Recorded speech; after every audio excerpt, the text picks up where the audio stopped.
reading corner of the day. Doing it up Stonesy's way, bop. Today we are learning about the Hound group. More importantly, today we are learning about the Afghan Hound. But this is a very interesting topic, for we are finally out of the elusive sporting group. We are finally in the next part, the second of 4 chapters of the book. Second of 4, I forget how many. And we are in the Hound group of the book. If you guys do not mind, I'm going to read to you this little scripture about hounds before we get to the Afghan Hound today. So, what it says about the Hound group is that the hounds are one of the oldest groups of dogs, aiding humans by pursuing and catching their quarry. The sight hounds pursue the sight and include the fast-running dogs of Greyhound build, whereas the scent hounds pursue by scent and include the more solidly built dogs of General Foxhound build. Some breeds hunt by both sight and scent, and few breeds don't seem to like hounds at all. Again, all hounds breeds have in common an independent pursuit of malemi and quarry. As such, they traditionally would not wait for their hunter's direction. They lead the way. Very leading dogs. Very strong and independent. Very strange, some would say.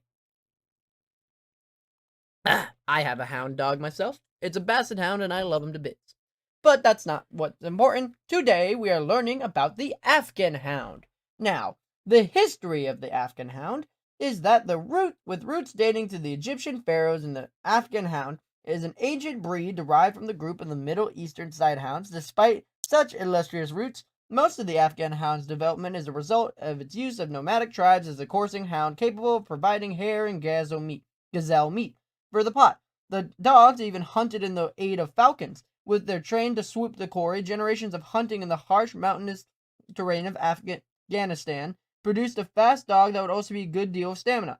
But most of all, an incredible leaping ability and nimbleness. A long coat protected it from the cold climate. These dogs remained isolated in centuries, hidden in the impenetrable Afghanistan mountains. The first Afghan Hound came from England in the early 1900s. At the same time, these dogs were called Persian Greyhounds or Baruski Hounds.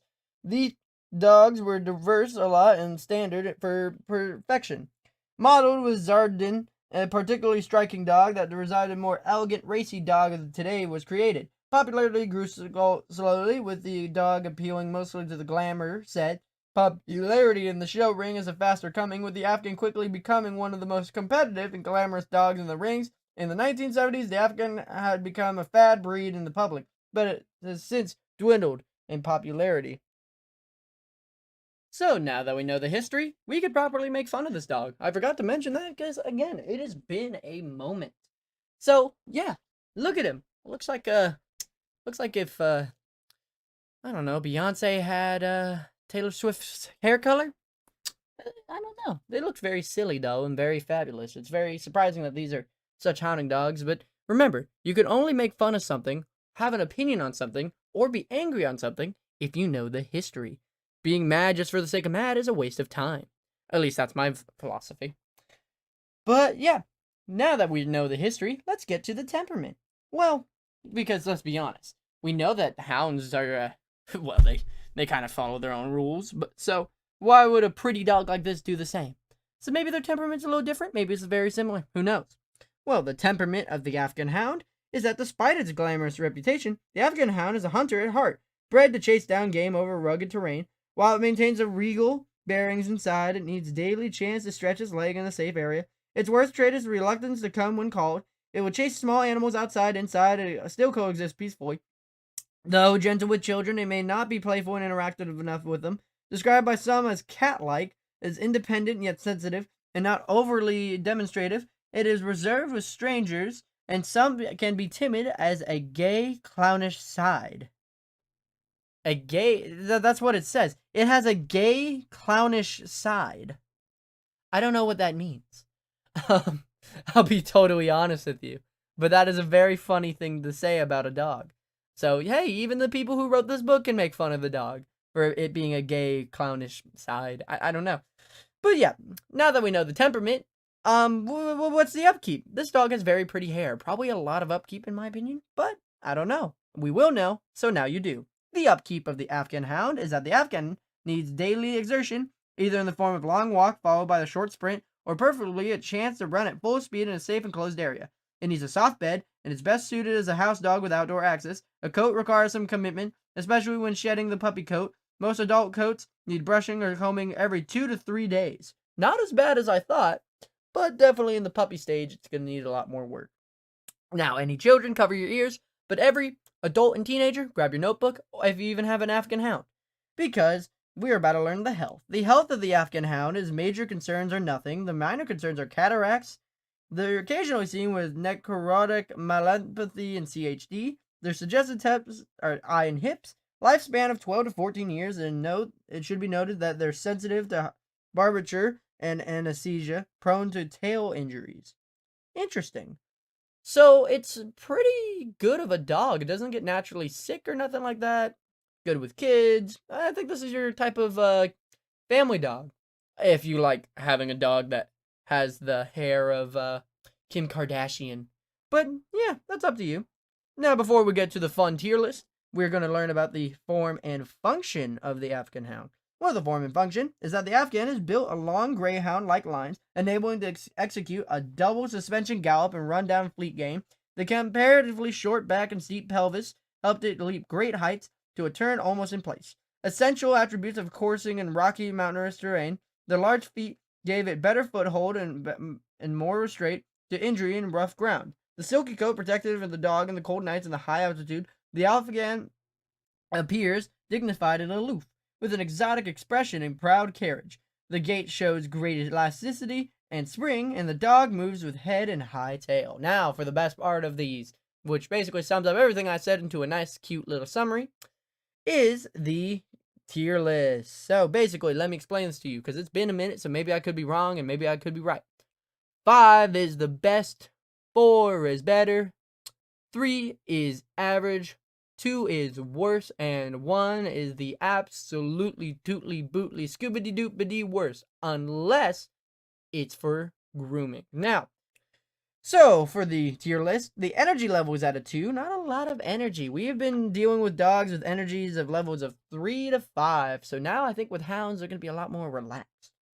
Exercise requirements and playfulness are at a 3. It's pretty normal. The affection level is at a 1. This dog kind of got that I'm too rich to talk to you, you're too poor type of thing. Friendliness towards dogs and other pets are at a 3, so it's pretty average. Friendliness towards strangers is at a 1. He will not like your brother unless you, introduce him first. Ease of training is at a 2, which is pretty nice. Watchdog ability is at a 3, which is really nice.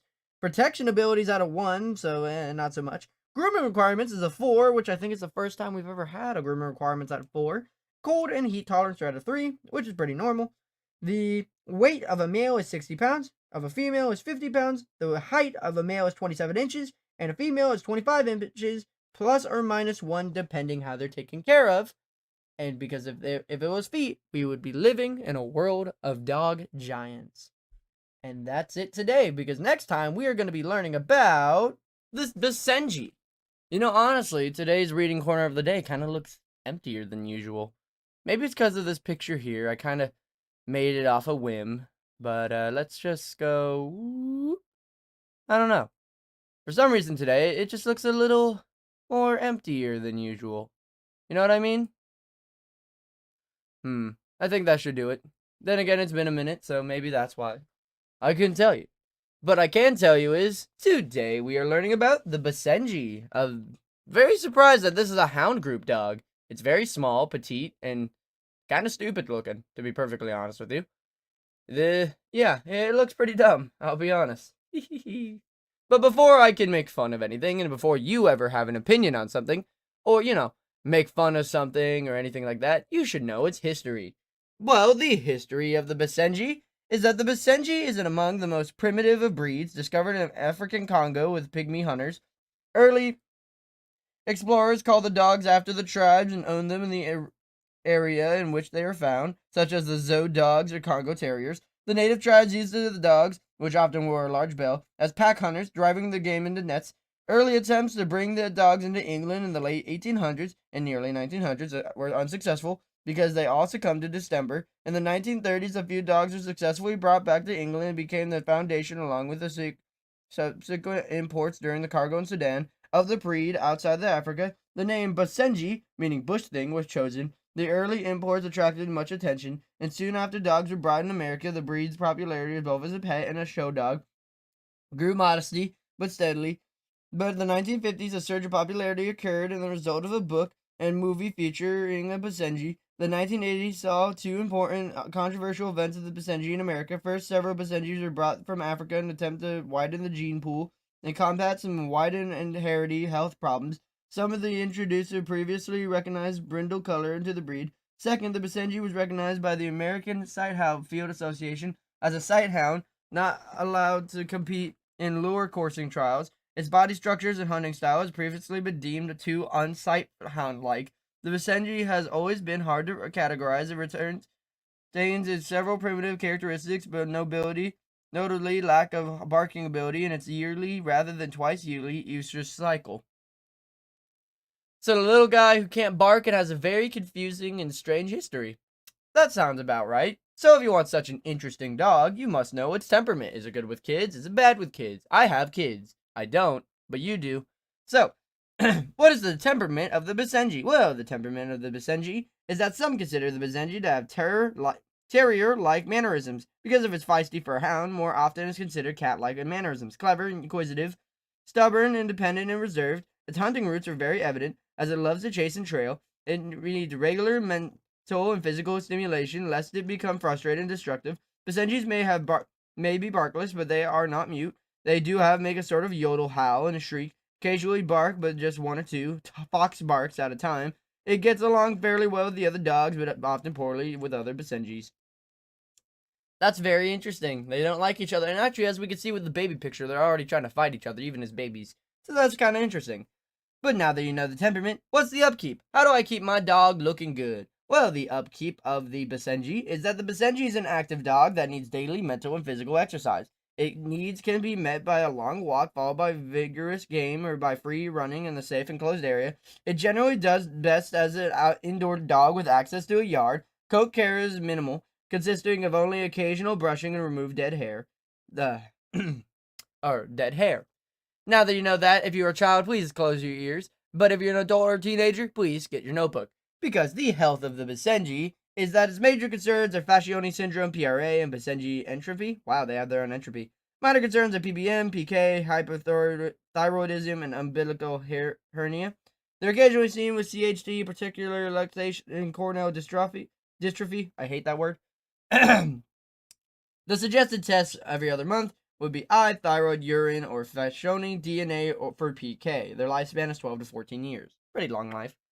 Alright, so now the form and function. Who are you telling to cover their ears, Stonesy? I don't have any kids. I'm cool. Well, now you want to know the form and function of a Basenji so you can own it for yourself. Well, the form and function of a Basenji is that the Basenji is square proportion and high on leg. It is more slightly built and longer leg than more primitive breeds. Given a good amount of speed and the ability to perform a double suspension gallop, its erect ears help it locate prey in thick brush and may act as a heat dissipators. I'm stupid. Its short coat also aids in dealing with hot climate of Africa. Now, for the final part of this episode, the tier list. I'm explaining this to you. 5 is the best, 4 is better, 3 is average, 2 is bad, 1 is the worst unless it's grooming. Okay, so the energy level is out of 4, pretty high, is more than average. Exercise requirements, playfulness, and affection levels out of 3. Love, play, exercise, repeat. That's the shirt that this one wears. I don't know why, my throat is sore today. Friendliness towards dog is out of 2. Friendliness towards other pets is out of 1.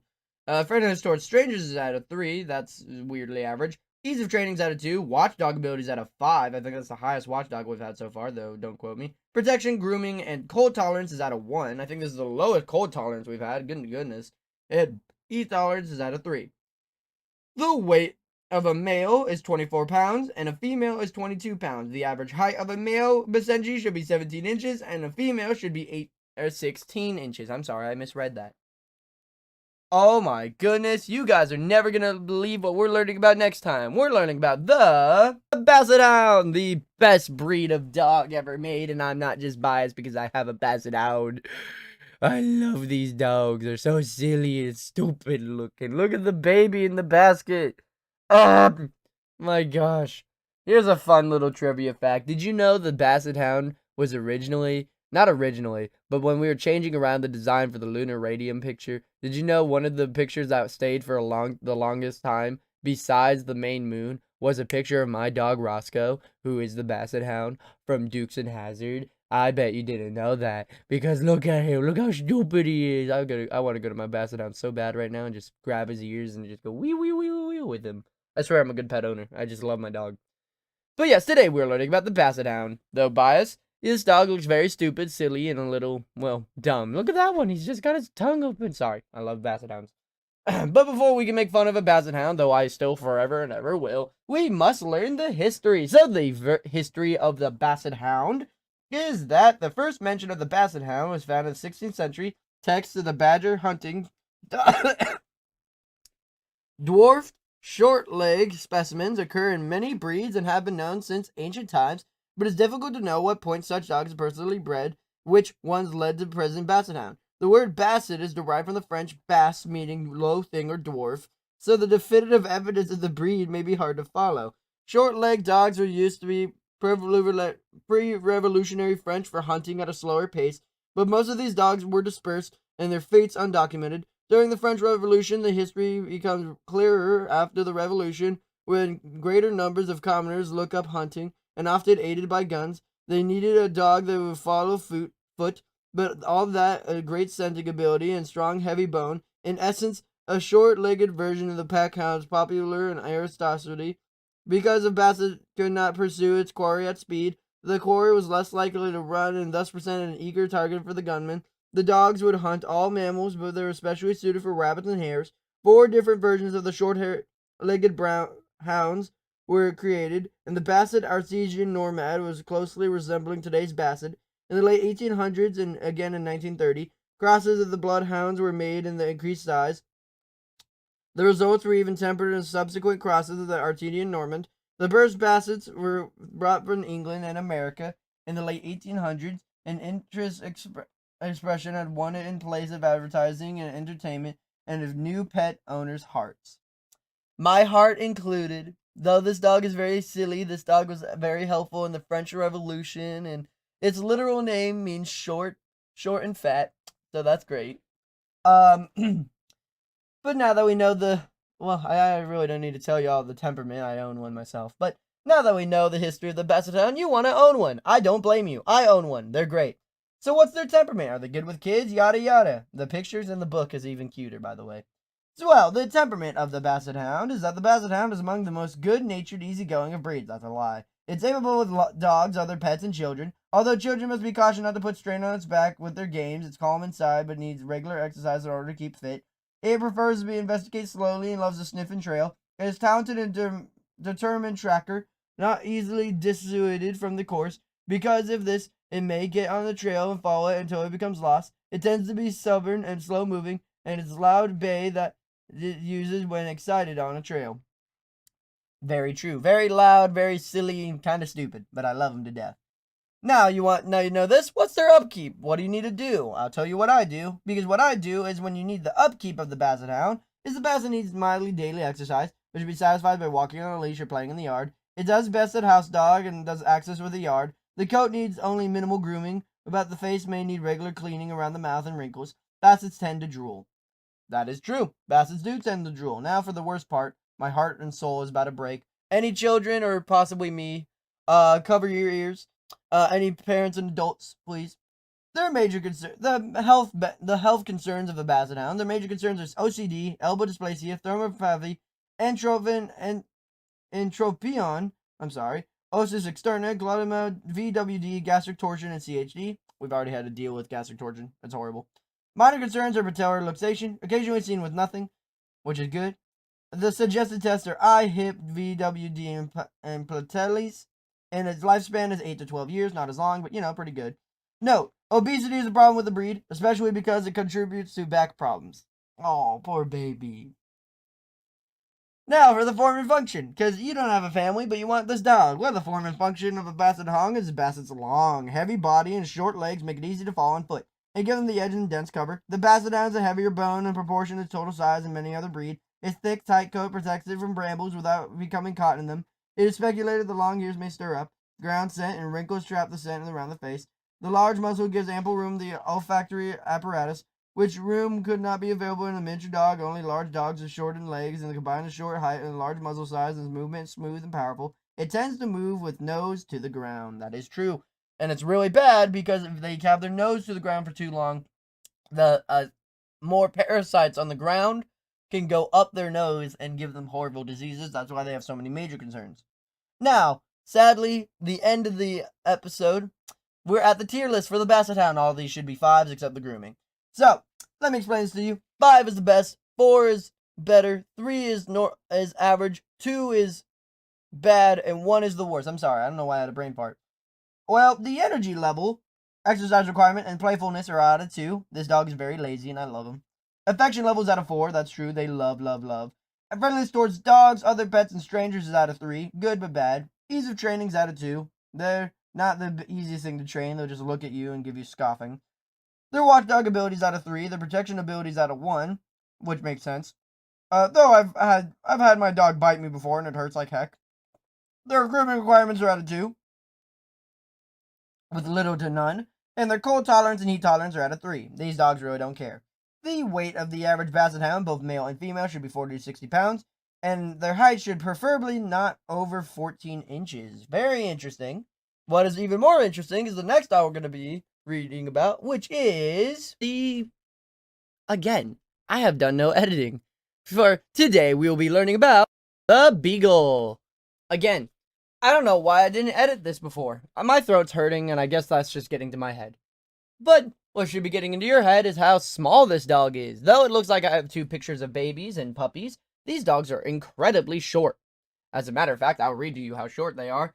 For the average height for a male should be 13 inches and a female should be 15. Is that crazy or not? These are very, very small dogs, even as babies. But we shouldn't make fun of how small they are, as before you can have a true, die-hearted opinion on anything, you should know its history, just so you can defend it in an argument, especially if it's political, because that can end bad. So, the history of the Beagle is that by the 14th century, hare hunting had become a popular sport in England, and the dogs were used in probably the Beagle type. The origin of the name Beagle may be found in the French words meaning open throat in reference to the breed's melodious bay, or from the Celtic Old English or Old French words for small. The word beagle was not used until 1475, but can be found frequently in writings from the 16th century on. Hunters would follow these dogs on foot and could carry one of a pocket if they need a rouse. But by the 1800s, beagles existed in several sizes, but smaller pocket-sized dogs were particularly popular. Those dogs measured only about 9 inches and often needed the hunter's assistance in crossing rough fields. One of the special appeals of the smaller beagles is that the hunt would be followed even by ladies, the aged or the infirm, as they slowly follow the winding path of the hare. The first mention of the beagle in America was 1642. Beagles were used in the South prior to the Civil War, but these dogs bore little resemblance to their English counterparts. After the war, English imports formed the basis of the modern American beagle. By the end of the 19th century, beagles were popular competitors in both field and conformation expeditions. But merry little scent hounds did not stop there. It continued to become one of America's all-time favorite breeds, finding its special niche as a family pet. Now, you know this dog. You know its cool kind of history of how it's one of America's most favorite breeds. But now, you want it as a pet. You want it for your kids. But what is the temperament? Is it going to bite? Well, we'll find out, because the temperament of the beagle is that it's one of the most imitable hounds. The beagle has bred as a pack hunter and needs companionship. Whether human or canine, it loves to explore the outdoors as an enthusiastic trailer. Given adequate exercise and is calm, tractable house pet, it's an excellent child's dog, gentle, incredibly tolerant, and always ready to join in game or adventure. It is an independent breed, however, may run off if trail beckons and barks and howls. Very cute, very silly. But what's the upkeep? How do I keep this dog up? Because I know my kids ain't going to do it. So the upkeep of the beagle needs daily exercises, either a long walk on a leash or a romp in a safe area. It can live outdoors in temperate climates as long as it's given warm shelter and bedding. It's a social dog, however, and needs companionship in either other dogs or its human family. As such, it's usually happiest if it's divided time between the house and yard. Now, to any children, cover your ears. But to any adults or teenagers, grab your notebook, for it's time to learn the health of the beagle, which its major concerns are intervertebral disc disease and CHD. Minor concerns are glaucoma, epilepsy, CPRA, hyperthyroidism, posterior luxation, chondrodysplasia, cherry eye dysasias, or KCS. They're occasionally seen with deafness, hemophilia, cataract, demodiscosis, umbilical hernia. Their suggested steps are hip, eye, thyroid, and knee, and their lifespan is 12 to 15 years. Wow, these dogs live a long time. The form and function of a beagle, to those without kids, is that the beagle should look like a miniature foxhound, solid for its size. The beagle's moderate size enables the following foot. It can be carried to hunt. Once there, it scurry around the thick underbrush. Its close, hard coat protects it from the underbrush. Its moderate build enables it to nimbly traverse through terrain. The beagle's amiable personality allows it to get along with other dogs and to be a successful pack hunter. The beagle is noted as the melodious bay, which helps hunters locate it from a distance. Now, for the final part, let me explain this to you. 5 is the best, 4 is better, 3 is mid, 2 is bad, and 1 is the worst, depending if it is or isn't grooming. Grooming, if it's out of 1, it's a flip around. Now, the energy level, exercise requirements, and playfulness is out of 3, pretty average. Now, for the first time ever in recording for dogs history, there is a 5 out of 5 for affection, friendliness towards other dogs, other pets, and strangers. That is a 5 for 5, 4 times in a row. This dog is very friendly and maybe one of the most friendly breeds. Their ease of training's out of 1. They suck at training. Watchdog abilities out of 4. Protection ability and grooming requirements are out of 1, which is some good, some bad. Cold tolerance, heat tolerance are out of 3. And finally, their weight is 18 to 30 pounds, as we've read the height of them at the beginning of the episode. Wow, so the next dog we're going to be reading about is the Black and Tan Coonhound. Sorry, I meant to say, today we're going to be learning about the Black and Tan Coonhound. Coon something. Where did my... Oh, here it is. Sorry, I accidentally opened the wrong page. But, yeah, today we're learning about the Black and Tan Coonhound. Now, this dog looks a lot like a Rottweiler. Just, a little skinnier. Like a skinny Rottweiler, but like with Basset Hound ears. Just like my baby boy Roscoe. What I'm saying is this dog's an imposter, a freak, and a little bit weird. But before you can ever make fun of anything, or have a strong opinion on something, you must know the history. Now, the history of the Black and Tan Black, Tan, and Handsome Coonhound is that a true American breed. The Black and Tan Coonhound probably originated from the crosses of the Bloodhound and Foxhound, particularly the Black and Tan Virginian Foxhound. The Black and Tan Coonhound developed mostly in the Appalachian, Blue Ridge, Ozark, and Smoky Mountains, where these dogs were used to hunt raccoons and bears over fairly rugged terrain. They trailed in fashion of their bloodhound ancestors, with nose to ground, but at a somewhat swifter pace. Although they will trail any mammal, they specialize in raccoons and opossums, often trailing at night. When quarry is treed, the dogs bay until the hunter arrives and shoots the animal. The AKC recognized the breed in 1945, but the Black and Tan has always been much more popular in a hunting dog than a show dog or pet. Organized night hunts are extremely competitive and popular, and the United Kennel Club hubs many bench shows in the foxhounds only, and the Black and Tan Coonhounds, Blue Tick Coonhounds, Redbone Coonhounds, English Coonhounds, Plott Hounds, and Tree Walkers compete. Many coonhounds, so many little time, wouldn't you agree? Well, if you would agree with that, you should agree that this dog would be kind of cool to have as a pet. Maybe not for kids, but who knows? We need to know the temperament for that one, and the temperament for the Black and Tan Coonhound is that not the prototypical house dog. The Black and Tan Coonhound nonetheless makes an exemplary pet. It's mellow, amiable, calm, and unobstructive indoors. Outdoors, the strong hunting instincts take over, and it'd be difficult, if not impossible, to turn from a track other than starts trailing. As befitting a dog and its heritage, it's strong, independent, and stubborn. It is gentle and tolerant with children, but may be too independent to satisfy a playful child. It is reserved with strangers, and it may bay and howl. Very interesting. So this might be a good single dog, but maybe not the best with kids. The upkeep of this dog, for any of those loners out there, shout outs to you, for I am the same. is that the Black and Tan is a dog that can run for miles. Although it is usually content with a moderate jog and a long walk, it is occasionally exertion in the field and can wander if it catches a scent into a safe area and a mandatory. His coat needs only occasional brushing. Most coonhounds drool for some extent, and the face may need regular wiping. The ears could also be checked regularly. Ooh. Well, next is... Wait a minute, am I missing a section? Temperament, upkeep, health, foreign function. No, it's just usually that's a lot more longer. My apologies. Next, if you are a child, cover your ears. Teenager or adult, get your notebook. For the health concerns for the Black and Tan Coonhound. The major concerns are CHD. Minor concerns are entropin, hypothyroidism, occasionally seen with hemophilia B. Their suggested tips are hip, thyroid, and eye.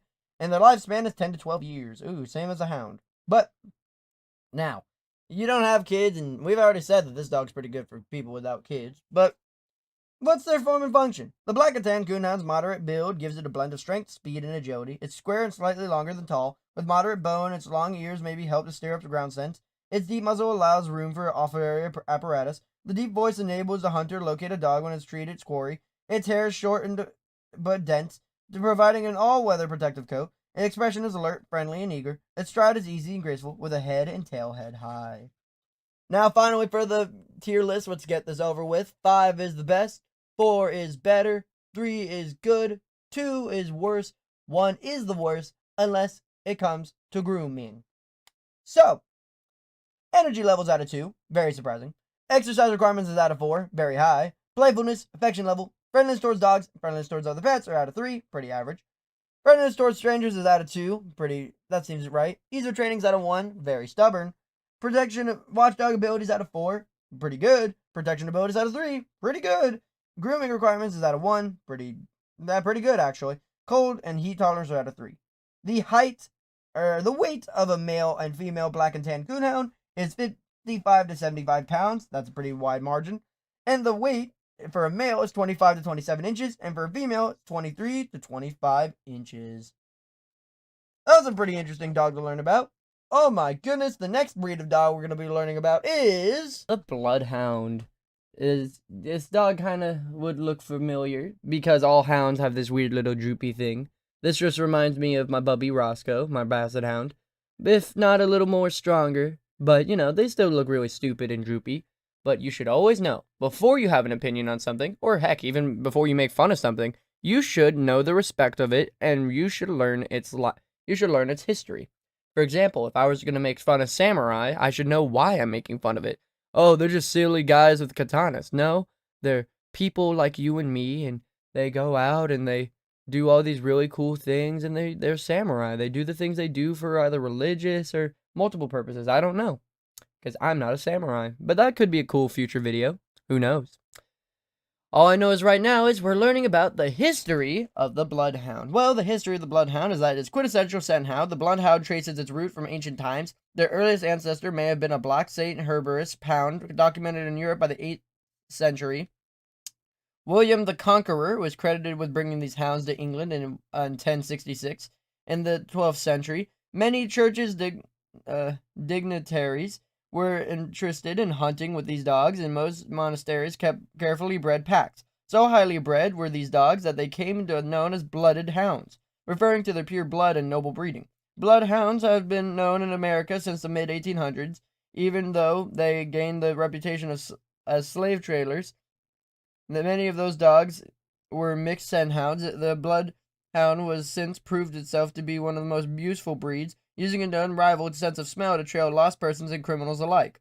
After the person located, the bloodhound's job is over because it is never inclined to attack. The bloodhound holds many trailing records for both length and age of trail, and at one time it was the only breed of dog whose indications were accepted in the court of law.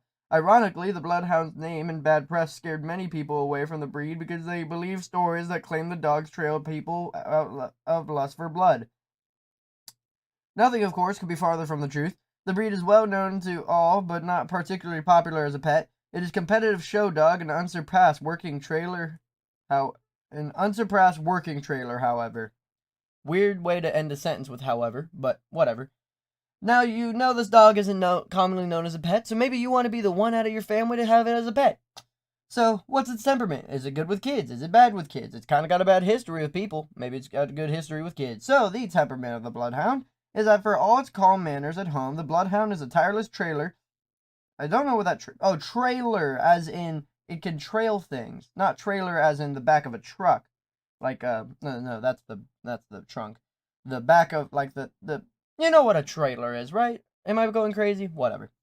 Once in the track, it's tough, stubborn, and independent, yet it's gentle and placid and is extremely trustworthy around children. Although it may not be playful enough for some children's needs, nonetheless it is not a lazy old hound dog portrayed in folklore, but instead of an active, playful companion. Although not the easiest breed to train for traditional obedience, it is exceptionally easiest to train in tasks involving trailing. The Bloodhound is reserved with strangers. It's good. It's very good with kids and will protect your kids. But what's the upkeep? What do I got to do to keep this dog up and running? Well, the upkeep of the Bloodhound is as a hunting hound. The Bloodhound needs a good deal of daily exercise. It is bred to trail through any hardship, and once on a trail, it cannot be caught off, and thus must be exercised in a safe area. The Bloodhound drools a lot, and his facial wrinkles require daily cleaning. The ear tips dragon's food and also must be kept clean. The ear canals also need regular cleaning for good health. Coat care is minimal, requiring only occasional brushing or wiping. The Bloodhound can live outside the temperate climates, and if they are given plenty of shelter and soft, warm bedding, most do best as indoor-outdoor dogs. Note, however, that this is not the breed for people obsessed with cleanliness in the house. Uh-oh, this dog is kind of silly, and he will start breaking things if he's angry, which is funny. But for any children listening to this, cover your ears. For any teenagers and adults, please start taking notes. So, because the health of the Bloodhound is that its major concerns are entropin, extropin, intropin, gastric torsion, osseous externa, skin fold determinatus, CHD, and elbow dysplasia. Minor concerns are hypothyroidism, occasionally seen with nothing, which is pretty good. Suggested tests are hip, elbow, eye, and thyroid. Its lifespan is 7 to 10 years. Wow, that's pretty low for a dog. But, you know, for how good these dogs are, it's going to be good. Form and function. Look, I don't have kids. I just want this dog as a hunting dog. So what's its form and or function? Well, the form and function of the Bloodhound, is a steadfast trailer, built for endurance rather than speed. The skin is thin and loose, falling on wrinkles around the head and throat. Its long ears are supposed to stir up scents as the ears rake around the ground, and its profuse wrinkles are said to stop the odors around the face. Although neither of these assertions have ever been scientifically verified, its dense short coat protects it from being caught in brambles. Its docile temperament makes it non-threatening to humans and sometimes now called upon the trail. The gait is elastic and free, with the tail held high. The expression is noble and dignified. Very dignified dog, if not a little silly looking. Now, for the final section of today's video, is the tier list. 5 is the best, 4 is better, 3 is average, 2 is worse, 1 is the worst, unless it comes to grooming. Now, energy level and exercise requirements are both at a 3. Playfulness is at a 1. This dog does not mess around. Affection level is at a 5. Friendliness towards dog is at a 3. Friendliness towards other pets is a 5. Friendliness towards strangers is a 3. Ease of training is at a 1. Watchdog ability is at a 4. Protection and grooming, which is good, are at a 1. Cold tolerance are at a 3. And heat tolerance is at a 2. Which, usually doesn't go down, but I guess for this dog it does. Now for the weight, there's a lot here. Weight. A male, average 90 pounds up to 110, so 90 to 110. For female, the average is 80 to 100 pounds. But note, most bloodhounds are actually heavier than this. Weird. The height of a male is 25 to 27 inches, and for a female bloodhound is 23 to 25 inches. Oh my goodness, the next dog is famous, because the next breed of dog we're talking about is Borzoi, one of the most interesting and lately one of the more famous breeds of dogs for that weird little meme where they was like, let me do it for you, like that. That's this dog. Very long-nosed and very silly, and looks like it could stretch its nose like Elastigirl. Though not true. The Borzoi, as we should know, and we should know this just by being in these videos at all, but if you're new here and this is your first animal, let this be known as a lesson. Never make fun of something and never have an opinion on something until you should know its history. Just in case you get into any arguments, especially political. But if it's something like a sandwich, you don't have to learn the history. But it's something political and can have an argument behind it, maybe know the history. It could help you and give you good credibility.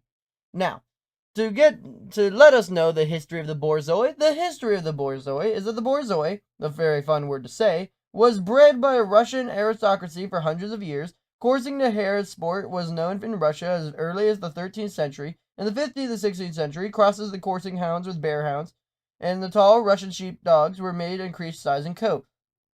Both necessary for hunting wolves in the cold climate. The first standard was written in the 1600s in the Book of Borzoi Hunting Rules. Perhaps no other breed has ever been in the focus of hunting in such a grand scale. Hundreds of serfs worked in the upkeep of the hounds in huge estates.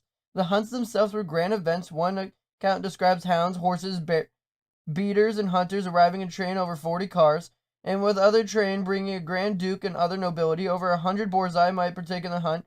Beaters and scent hounds initially trailed the wolf, followed by hunters and horseback. A pair or trio consisting of 2 males and a female of matched Borzoi was then unleashed, and the wolf was decided. The dogs would strike at the same time, forcing the wolf down and holding it until the hunter arrived to bind the wolf, and then often set it free. By the 1800s, 7 distinct subtypes of the Borzoi existed in Russia. Most present Borzoi descended from the prototype kept by the Grand Duke Nikolaevich, and many of the early American imports came directly from Perchino kennels. The Russian Tsar would often present Borzoi as gifts of visiting royalty. After the Russian Revolution, the days of the nobility were over, and many Borzoi were killed.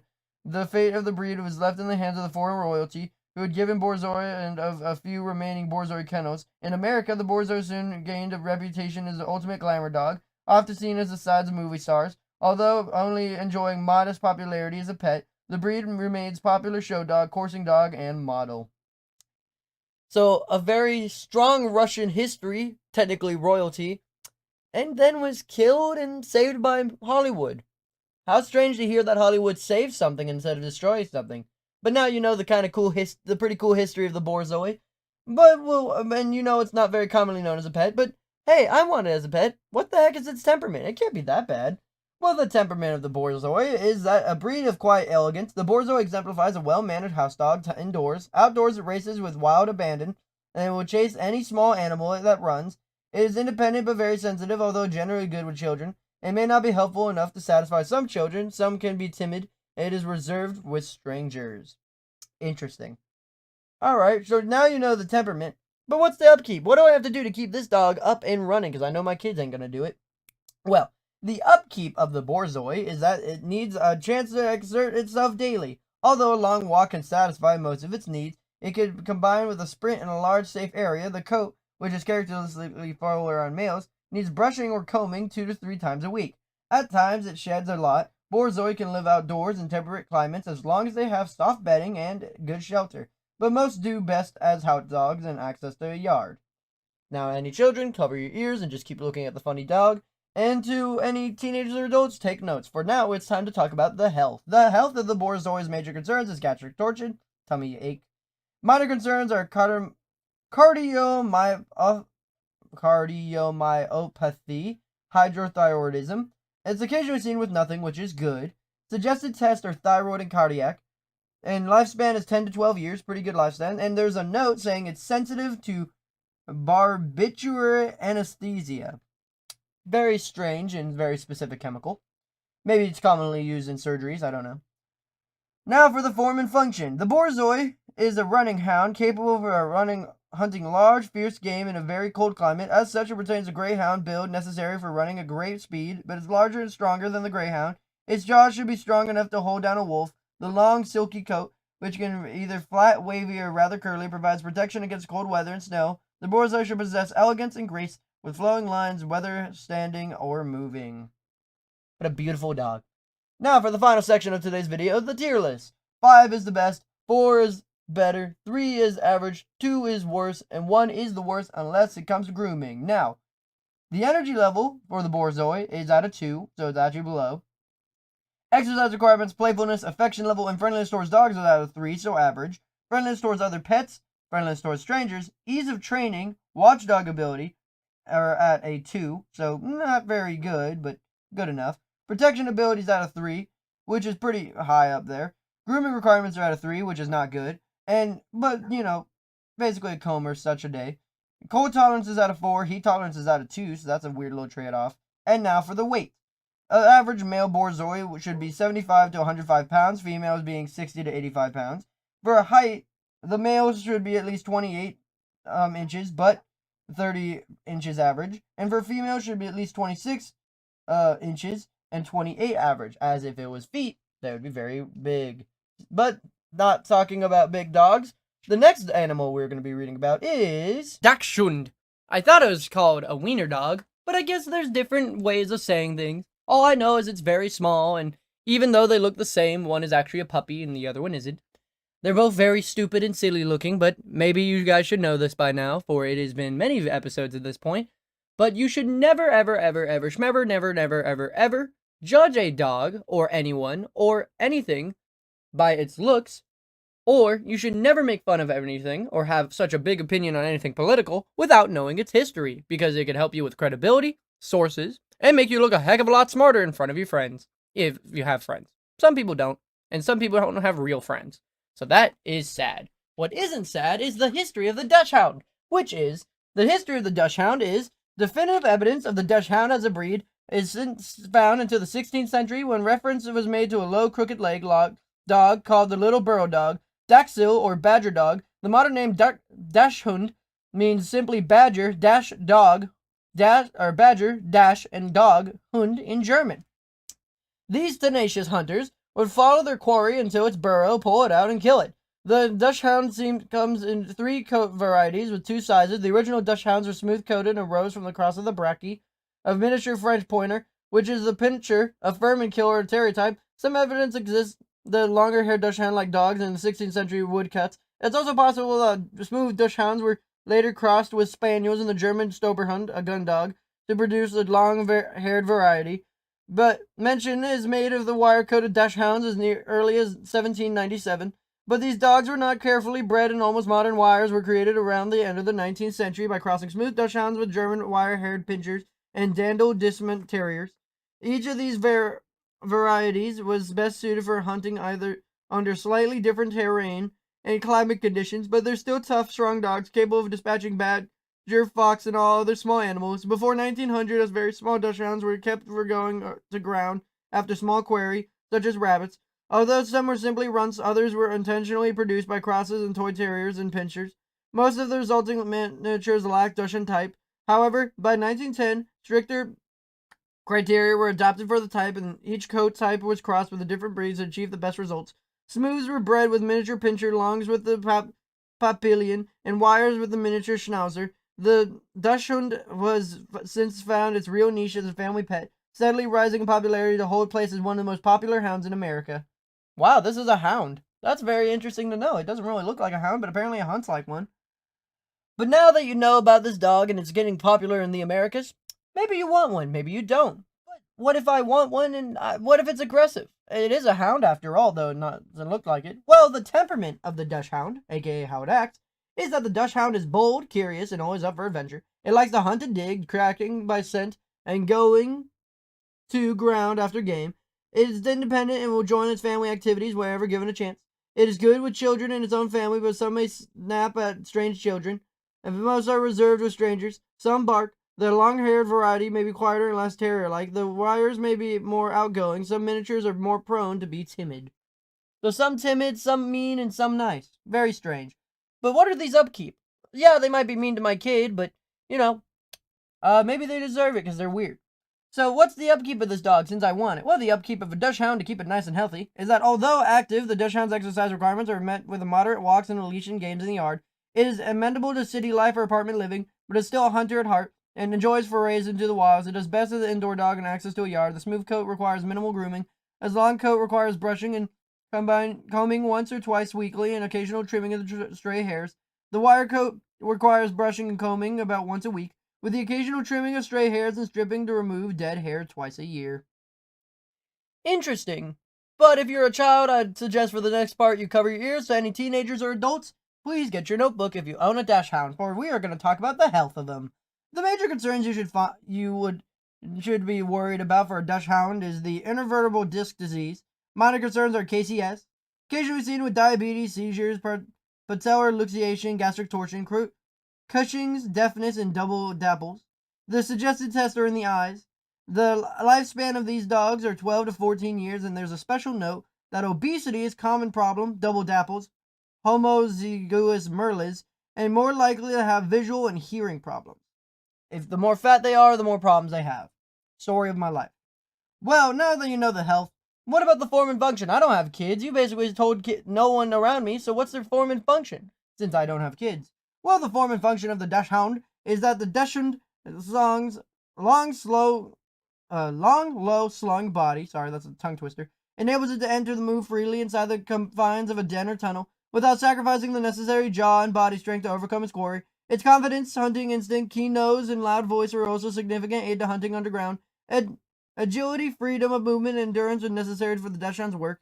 Its gait is fluid and smooth. The Dachshund has an energetic, pleasant expression. Each of the 3 coat varieties has special attributes. The smooth is short and shining, imparting some protection against the elements. The longer hair is sleek, sometimes slightly wavy, providing somewhat more protection. The wire is tight, thick, and hard hair, and a finer undercoat, providing maximal protection. Wow. So it's like different armor types. Very cool. Now, it's time for the tier list. Now, this tier list is actually very special, for there's 3 types of tier list on one of them. But let me explain this to you. 5 is the best, 4 is better, 3 is average, 2 is worse, 1 is the worst unless it comes to grooming.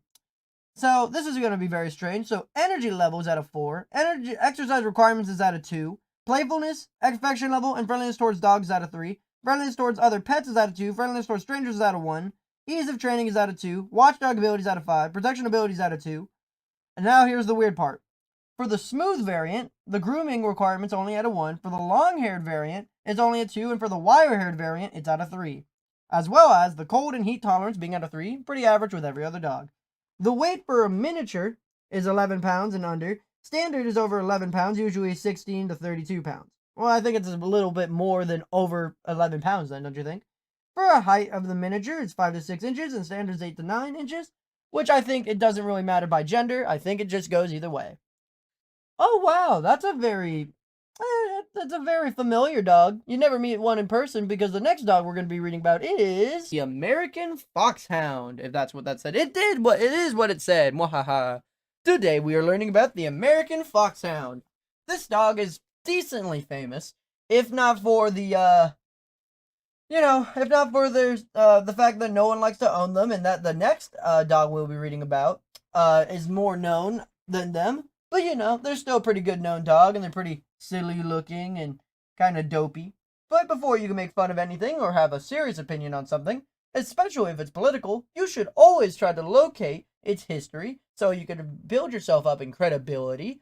You'll look smart in front of your friends, peers, and family, and you'll just be a smarter individual in general. So the history of the American Foxhound is that this most American of breeds dates back to the 1650. With most record of the fox chasing hounds arriving from England. By the 1700s, riding with the hounds had always become extremely popular with the upper class. Even George Washington found it was a favorite pastime. Imports from England, France, and Ireland helped shape the breed. Foxhound pedigrees have been recorded in America since 1850. Around the same time, the sport breed of the southern United States, particularly with the mountains in Kentucky and Tennessee, and the hunters would prefer a faster dog and the ability to start, chase, and kill its fox alone, and also give it the chase of deer. The dogs have become more streamlined than their English counterparts. The dogs further developed into different strains, the most popular being the Walker. This strain descends from the dog named Tennessee Lead, alleged to have been stolen from the deer chase by a dog trader, who subsequently sold him to George Washington Muffin, who is sometimes called the father of the breed.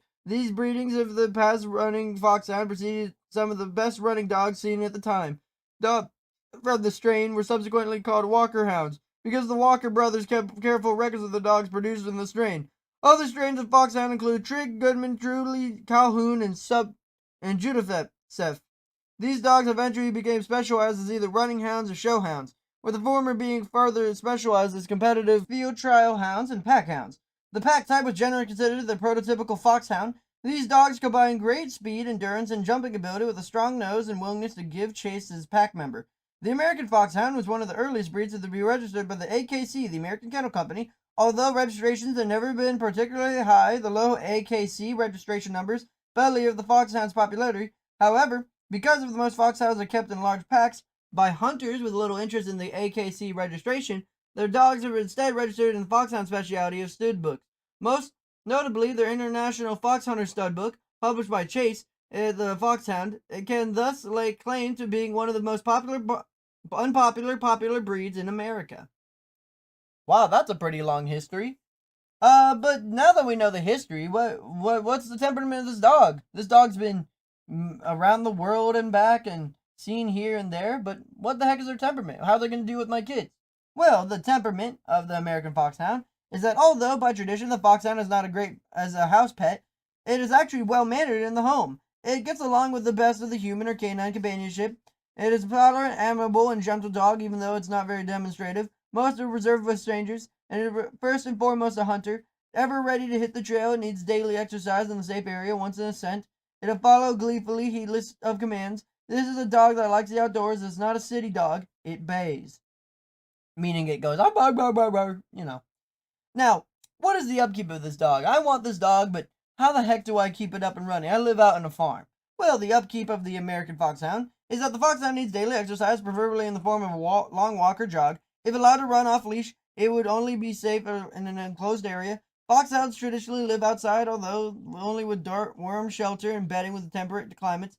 They are highly sociable. However, we should never be expected to live alone. The coat is easily maintained, requiring only occasional brushing to remove dead hair. Cool. Now, we need to, if any children are watching, please cover your ears. For any adult or teenager, grab a notebook if you own an American Foxhound, for we are now going to learn about the health. Their major concerns are nothing. Minor concerns are nothing. They're occasionally seen with thromopathy. And the suggested tests are blood, and their lifespan's 11 to 13 years. Wow, this dog is pretty strong. I think this has been one of the strongest dogs yet. Not much, actually. Kids could have actually heard that one. Well, I don't have kids, speaking of. So, what are the form and function of this dog?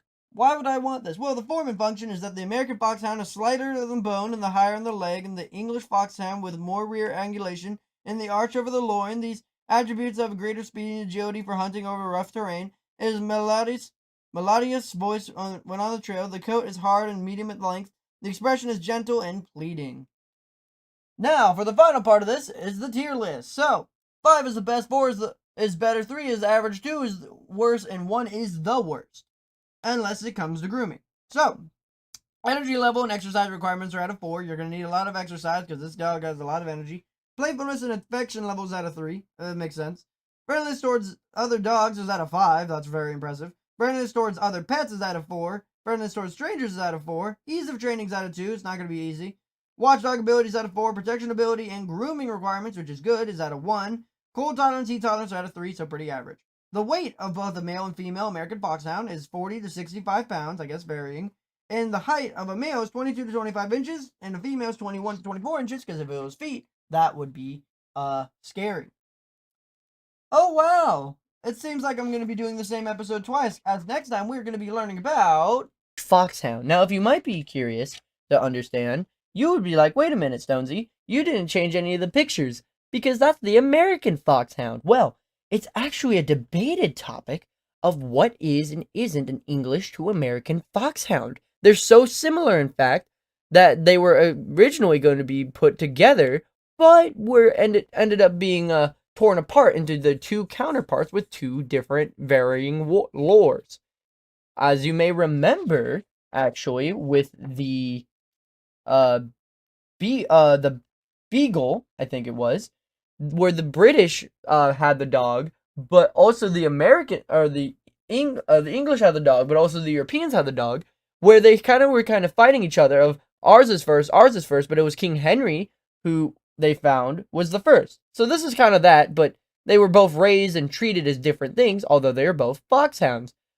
Though they have very stupid history and they both look dopey. But before you can make fun of anything or have a strong opinion on something, you should learn about its history, just so you can you should fight your own battles, be able to have credibility, and just make yourself look smart in front of your mom, dad, grandma, grandpa, or meemaw. Or meepaw. Or papa? Papa, meepaw? Pee-pee, mama, pee papa.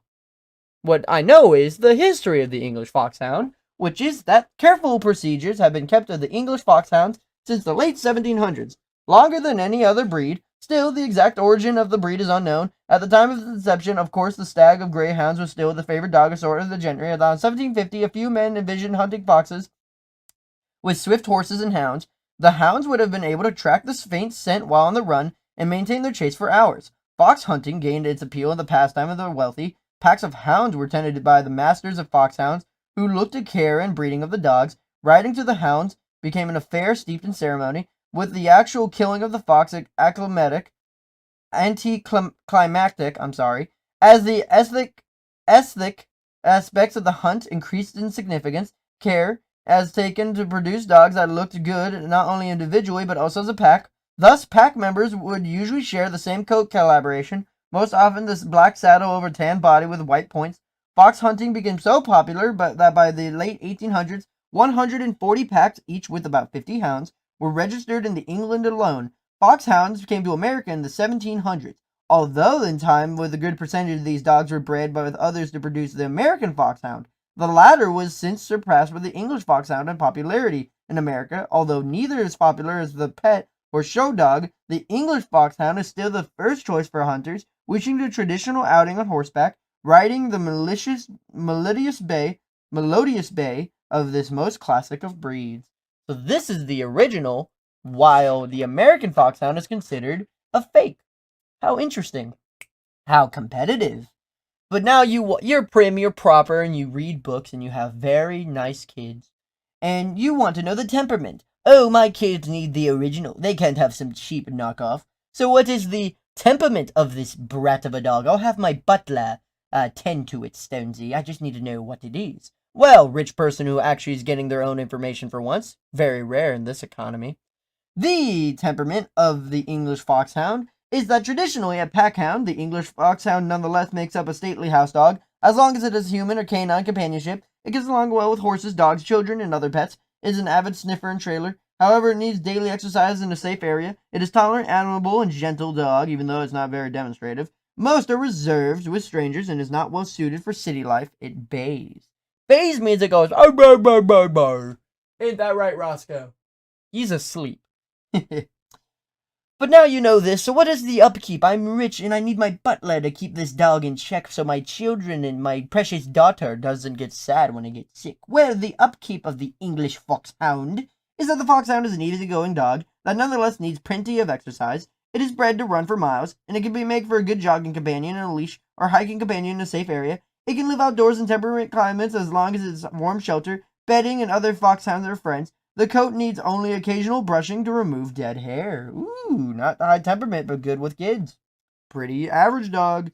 Now, if you are a kid, cover your ears. Teenager or an adult, you guys have grown up. You guys need to hear this. Grab your notebook, for this is time. For the health. Major concerns are nothing. Minor concerns are nothing. They're occasionally seen with CHD and renal disease, so basically eyes. Suggested tests are for the hips. The lifespan is 10 to 13 years. And actually, yeah, that's it. Not bad. Not that bad of a dog. This is a good dog. 10 to 13 years is a little low, though. Alright, now for the form and function. You don't have kids. You just want to know how this dog works. Well, the form and function of the English Foxhound is that the English Foxhound is a powerful build with a large bone. The size of bone that ankle is considered especially important. This build, along with a comparatively straight angulation of the stifles, favors stamina over speed. The rich, deep voice is prized for the hunt. Many English Foxhounds have rounded ears, which are about 1.5 inches, are surgically removed from the end of the ear. Aw, poor puppies. These dogs I don't think are surgically removed, as you can see, but I think it's a common thing to do for English Foxhounds for hunting. I guess so they don't track dirt or something. Maybe makes them better hearing, I don't know. Now for the final section of the video is the tier list. I'm going to explain this to you. 5 is the best, 4 is better, 3 is average, 2 is worse, 1 is the worst unless it is grooming. Now, energy level and exercise requirements are at a 4. Playfulness and affection level are at a 3. Pretty good, pretty affectionate. Friendliness towards dogs are at a 5. That's surprising. Friendliness towards other pets is at a 3, so pretty average. Friendliness towards strangers is at a 4, pretty good. Ease of training is at a 2. Not the easiest, but not that hard, or not pretty hard. Watchdog ability is at a 4. Protection ability is at a 1. Grooming requirements are at a 1, which is good. Cold and heat tolerance are at a 3. Pretty average. Now, the weight of both a male and female English Foxhound are 55 to 75 pounds, and the height of a male and female English Foxhound are 23 to 27 inches, I think varying in gender. Oh, these dogs sadden me. The next dog we're going to be learning about is the Greyhound. And by stone, I mean the color gray. That's kind of my color of choice. So the Greyhound would hold a special place in my heart, if not for the fact they always look like they're starving to death. I mean, seriously, you could feed these dogs a banquet of food, and you could still see their rib cage. Their stupid, skinny little rib cage. Now, before you can make fun of anything, or have a serious opinion on something, you should always read about its history. The reason why are, it looks better for credibility, you look smarter in front of your grandma, your grandpa, your dog, and your cat, and you just are a smarter individual with the history of things. So, the history of the Greyhound is that one of the first types of dogs selectively bred by humans that was a sighthound, a dog that could run after a catch of game by outrunning it. The prototypical sighthound has always been the Greyhound. Greyhound-like dogs have been depicted since ancient Egyptian, Greek, and Roman times. The name Greyhound had come from Graius, meaning Greek, or Latin, and the Latin gratus, denoting high grade. By Saxon time, the Greyhounds were well established in Britain and were valued by both commoners and their ability to put food on the table and by nobility for the sport of the chase. In 1014, the forest laws prohibited all but nobility from keeping greyhounds near royal forests unless they had been lamed. These laws remained in effect for 400 years. Even when they were repealed, the greyhounds remained the dogs of nobility because of the growing importance of agriculture and domestic animal food sources. The running dog was not economically advantageous. Instead, greyhounds were used for coursing, hare of sport, and during the 1800s, coursing became the consuming pastime of the upper class. Early American immigrants often brought greyhounds with them to the New World. They were proved adept for coursing in open plains. When coursing was made available to the masses by staging it, at first in closed parks and then on tracks in the mechanical lure, the greyhound's fate was sealed. Track racing, which began in 1926, proved so popular that the dogs were bred specifically for short bursts of speed, ultimately resulting in fastest breed of dog. Greyhounds continue to compete at dog shows, which they have done since the 1870s. They were AKC recognized, or American Kennel Company recognized, in 1885. The breed soon became divided into show and racing types, which are seldom interbred in America, and the Greyhound is one of the least popular breeds according to the AKC registrations of show stock. Wow. The National Greyhound Association, NGA, registers many thousands of greyhounds annually. However, the recently retired races of NGA stock have become popular as pets. So, unpopular in the show, but popular as pets. So now that you know about this interesting breed of dog and its, harrowing rules, you now want to own it. Oh, I want a dog that breaks the law, break it is the law, for 400 years running. So what is the temperament, Stone? How do I keep this dog up and running? Well, how do I keep this dog in check? Well, the temperament of the Greyhound is that it's known to the world's fastest couch potato. The Greyhound is quiet, calm, and extremely well-mannered indoors. They are good with other dogs and with other pets if raised with them. Outdoors, they tend to chase any small thing that moves. They are reserved to strangers, very sensitive and sometimes timid. Despite their independent nature, they are eager to please. Aww. So they're timid. So I guess it depends on the owner. So if you see this dog being very shy, maybe keep an eye on that owner. Could be aggressive. Now, what's the upkeep? I'm a good owner, and I want to keep this dog well and healthy even though they will never look it. Well, the upkeep of the Greyhound is that it needs daily exercise, but it is a sprinter, not an endurance runner. It needs that can thus be met with a chance of run or by a longer walk on a leash. It loves to run and chase outdoors and easily run into danger at great speed unless exerted in a safe area. It is not generally amenable to living outdoors. Greyhounds relish creature comforts and must have soft bedding and warmth. The coat is extremely easy to care for, needing only occasional brushing to remove dead hair. Wow. Now, for any children listening and you just want to see the puppy dog, keep looking at the puppy dog and cover your ears.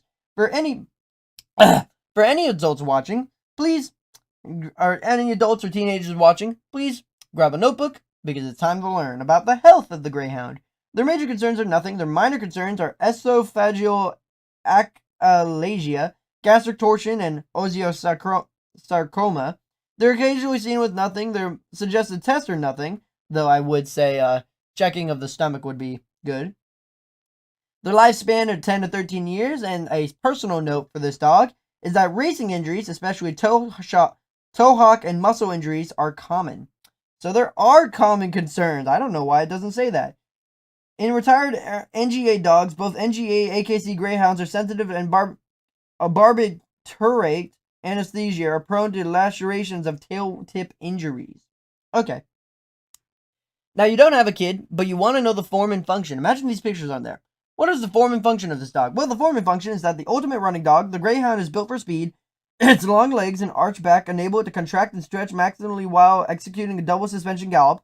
It is tremendous muscle mass and light legs, further enhancing speed. The feet are long and narrow and given maximum leverage. The long tail serves as a rudder and brake when running at high speeds. The coat is short and smooth. Two types of Greyhounds are available, AKC Show and NGA Racing. Retired NGA Greyhounds are smaller, sturdier, and faster than show dogs, and may be more inclined to chase small animals. Wow, like a car, you can get these in retired. Interesting. Now for at a glance. Let me explain this because this is a tier list. 5 is the best, 4 is better, 3 is average, 2 is worse, 1 is the worst, and unless it is for grooming. Not that we're going to see any 5s or 4s this time around. For the energy levels out of 2, the exercise requirements, playfulness, affection level, and friendliness towards dogs are out of 3. Friendliness towards other dogs are out of 2. Friendliness towards strangers out of 3. Ease of training is out of 3. Wow, pretty easy. Watchdog ability and protection ability is out of 2. Grooming requirements, which is good, is out of 1. Cold tolerance is out of 1, and heat tolerance are out of 2, which is the first time I think I've seen both of them lower or higher or change at the same time. Now, the weight of a male Greyhound is 60 to 70 pounds, and a female Greyhound is 60 to 65 pounds. The height of a male should be 27 to 29 inches, and a female is 26 to 28 inches, though I do think it is varying if it is a racer or a show dog. Wow, this next dog looks the same as the other few dogs that we've been looking at, and it is the Harrier. Like I said, it feels like I've learned about this exact... I've talked about this exact dog 8 times, but I think it's just because a lot of the hounds have the same color pattern, and that's just because of how they were bred. So I think maybe there is one base hound, and all of these others are kind of a counterfeit.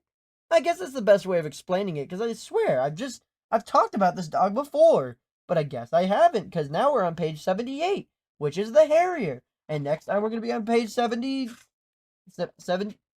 80, where we're going to be talking about that type of dog. And yeah, it's just going to be weird.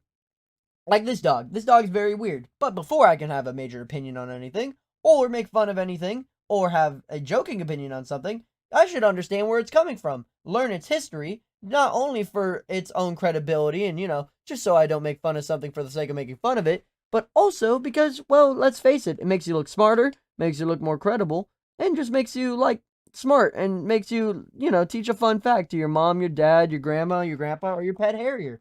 Who knows? So the history of the Harrier is that the word Harrier was Norman for dog or hound, so that it's difficult to unravel the ancient history of the Harrier from the history of hounds in general. Nonetheless, the Harrier may be one of the older scent hounds still in existence today, with references dating to the 13th century England. They probably stem from the long extinct Talbot and St. Hubert hounds, and perhaps the Bracket and later the French Basset. This line produced a dog that tracked hare by scent at a pace that enabled hunters to follow on foot. Thus, although Harrier packs are kept in the gentry, poorer hunters without horses could also hunt with Harriers, often combining a few dogs in each individual to have a form an impromptu pack. Smaller English Foxhounds may have been bred with these dogs in the early 1800s to develop a longer-legged, faster dog that's also capable of running with mounted hunters. The Harrier has also been known in America since colonial times. Despite its classic proportions and handy size, it has never been popular as a shore dog or pet. Interesting. So it's not popular, but it's kind of like the dog you supplemented it. It's a substitute good, which is a good that's found in economics that could be replaced for something else. For example, if you see, I don't know, Oreos are $10, and you see Jorios, which is, Oreos but ripped off, and tastes the exact same for $5, that could be a substitute, and as such is a substitute good. There's your economy lesson of the day. Doing it up Stonesy's way, Bob. But now you want to know the temperament of the Harrier. Why are you talking about the economy, Stonesy? I don't know. Couldn't tell you. I'm just in a teaching mood today. Well, the temperament of the Harrier is that the Harrier is somewhat more playful and outgoing than the Foxhound, but not as much as the Beagle. It is amiable, tolerant, and good with children. At first, love is for the hunt, and love for the sniff and trail. It needs daily exercise in a safe area, most reserved for strangers, and tends to bay. Some may bay or bark if bored or lonely. Oh, it's asking for attention. That's adorable. So now you know about this adorable dog and its adorable ways. So how do I keep this up? How do I keep it from not barking and baying? Well, your upkeep for a Harrier should be that it needs daily exercise, but it needs to be met with a long walk or jog with a vigorous game in the yard. It can live outdoors in temperate climates as long as it's given warm shelter and bedding. The coat is easily cared for, needing only occasional brushing to remove dead hair. Harriers are very gregarious pack hounds, and as much do not do well if left alone for long periods. Most are the happiest with another dog to play with. You get this dog, you gotta get it a friend. If you get it a friend, you gotta get it an outfit. You get the deal. It's like Barbies. I don't know why I said that, but anyone who knows what a Barbie is, please cover your ears, for you might be a child. To any teenagers or adults, please keep your ears open, as we must talk about the health. In my opinion, the worst part about owning a dog is knowing their end. So, the health of the Harrier is that its major concerns are CHD, minor concerns are none, occasionally seen with epilepsy, perennial fistula.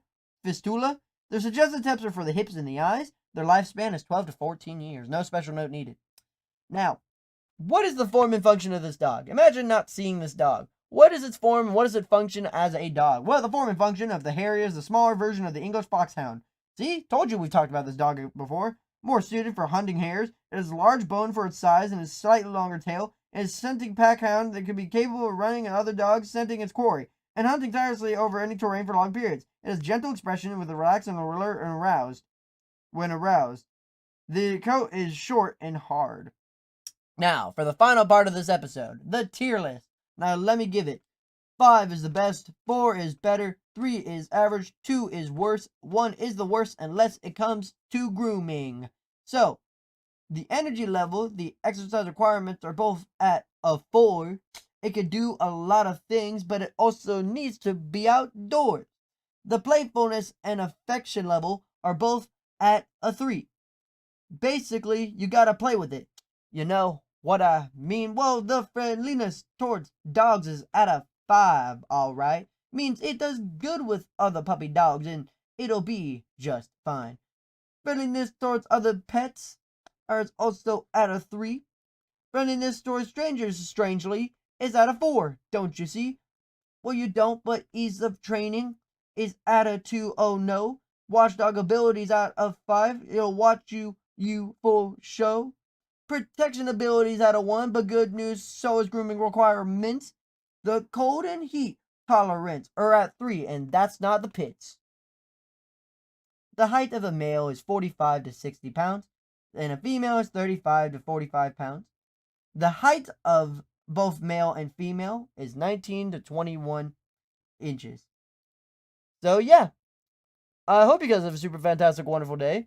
Be polite, be efficient, make sure to like, comment, and subscribe. And yeah.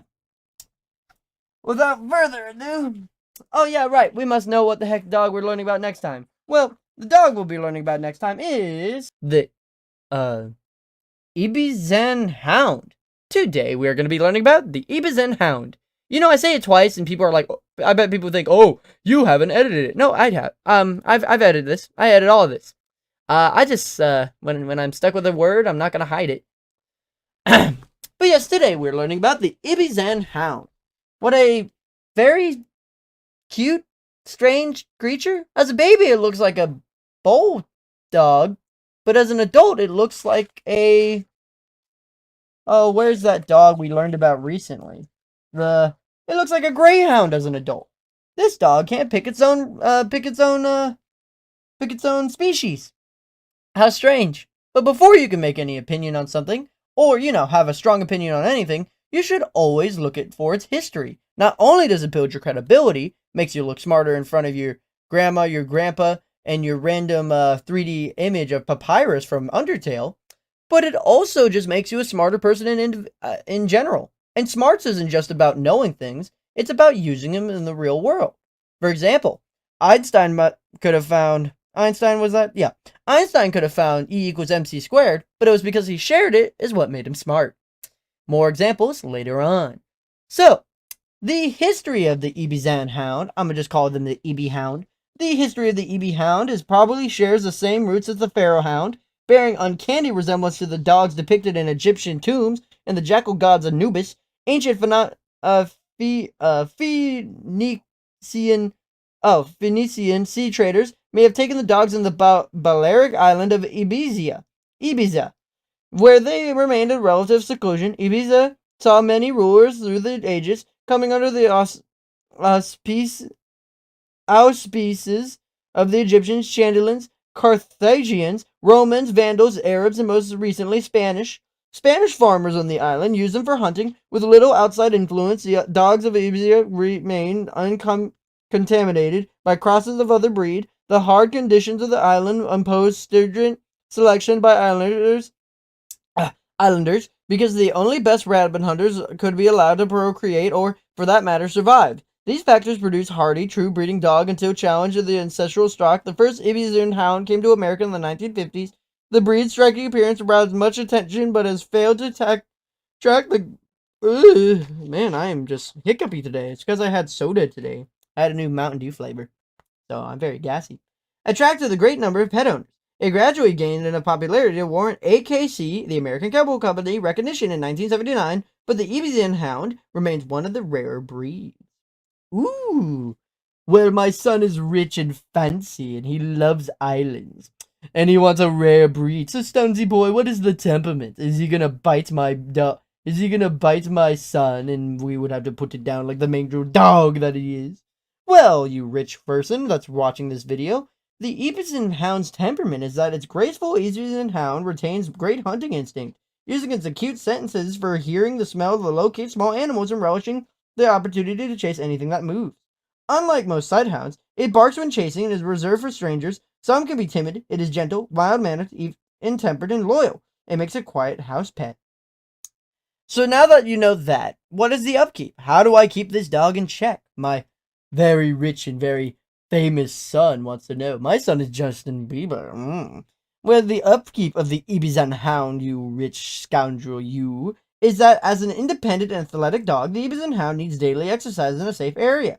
Ideal exercise allows for the dogs to stretch out at full speed, but it needs to also be met with long walks and the jogs on the leash. Combined with the occasional chance to run full out, of the Ibizan is now generally kept as an outside dog. Although it can live outdoors in temperate climates, even warm shelter and soft bedding, it is a skilled jumper, which should be taken into consideration when designing an enclosure. The smooth coat requires only occasional brushing, whereas the wire coat requires weekly brushing.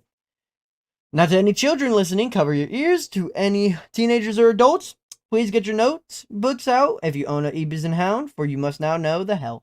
Their major concerns are nothing. Minor concerns are seizures and allergies, which I think allergies are just a minor concern of all dogs. They're occasionally seen with deafness, cataract, axonal dystrophy, and retinal dysplasia. Can't hear, can't see, and can't... yeah, I think just can't hear, can't see. Suggested test should be high, though I would personally suggest the entire head. Lifespan is 12 to 14 years, and a personal note from the creator says sensitive to barbiturate anesthesia. Ooh. Now, what is the form and function? What does this dog look like if I don't look at it? Well, the form and function is that the Ibizan Hound possesses a deer-like elegance and expression. Its movement reflects those qualities, and the leaf build enables it to perform the double suspension gallop with great speed, agility, and endurance. It is a superb jumper, able to spring the great heights from the standstill. It is racy, slightly longer than tall, which is the exception of the large ears. It should not be exaggerated in any way. The trot is light and graceful. The coat can be hard, either short or wire, the latter from the 1 to 3 inches in length. Now it's the end of the video, which means it's tier list time. Now let me explain you in a way, that conveniently also rhymes. So 5 is the best, 4 is better, and just so you know, 3 is average and 2 is the worst, and just so you don't know, 1 is the worst, but listen carefully, unless it comes to grooming, that makes you shout with glee. So, energy level, exercise requirements, and playfulness are all 3 out of 3. Affection level is out of 2, which makes sense to me. Friendliness towards dogs out of 4. He's pretty friendly guy. Towards other pets and strangers, though, well, he ain't gonna be sly. Ease of training's out of 2. Pretty easy, I guess. Watchdog abilities out of 4. You can put his eyes to the test. Protection ability and grooming requirements is out of 1 at 3. The cold tolerance and heat tolerance are out of 2 and 3. You'll see, because the temperature outside is something for thee to see, and then they need to be the guys to be warm inside. The weight of a male is 50 pounds, and the weight of a female should be 45 pounds. Pretty healthy. The height of a male should be 23.5 to 27.5 inches, and the female should be 22.5 to 26 inches. Man, they don't call me DJ for nothing. Oh, well, they call me DJ because it's my name, but whatever. Huh. You know, any fans of Disney movies would know this next breed of dog, because it is Irish Wolfhound.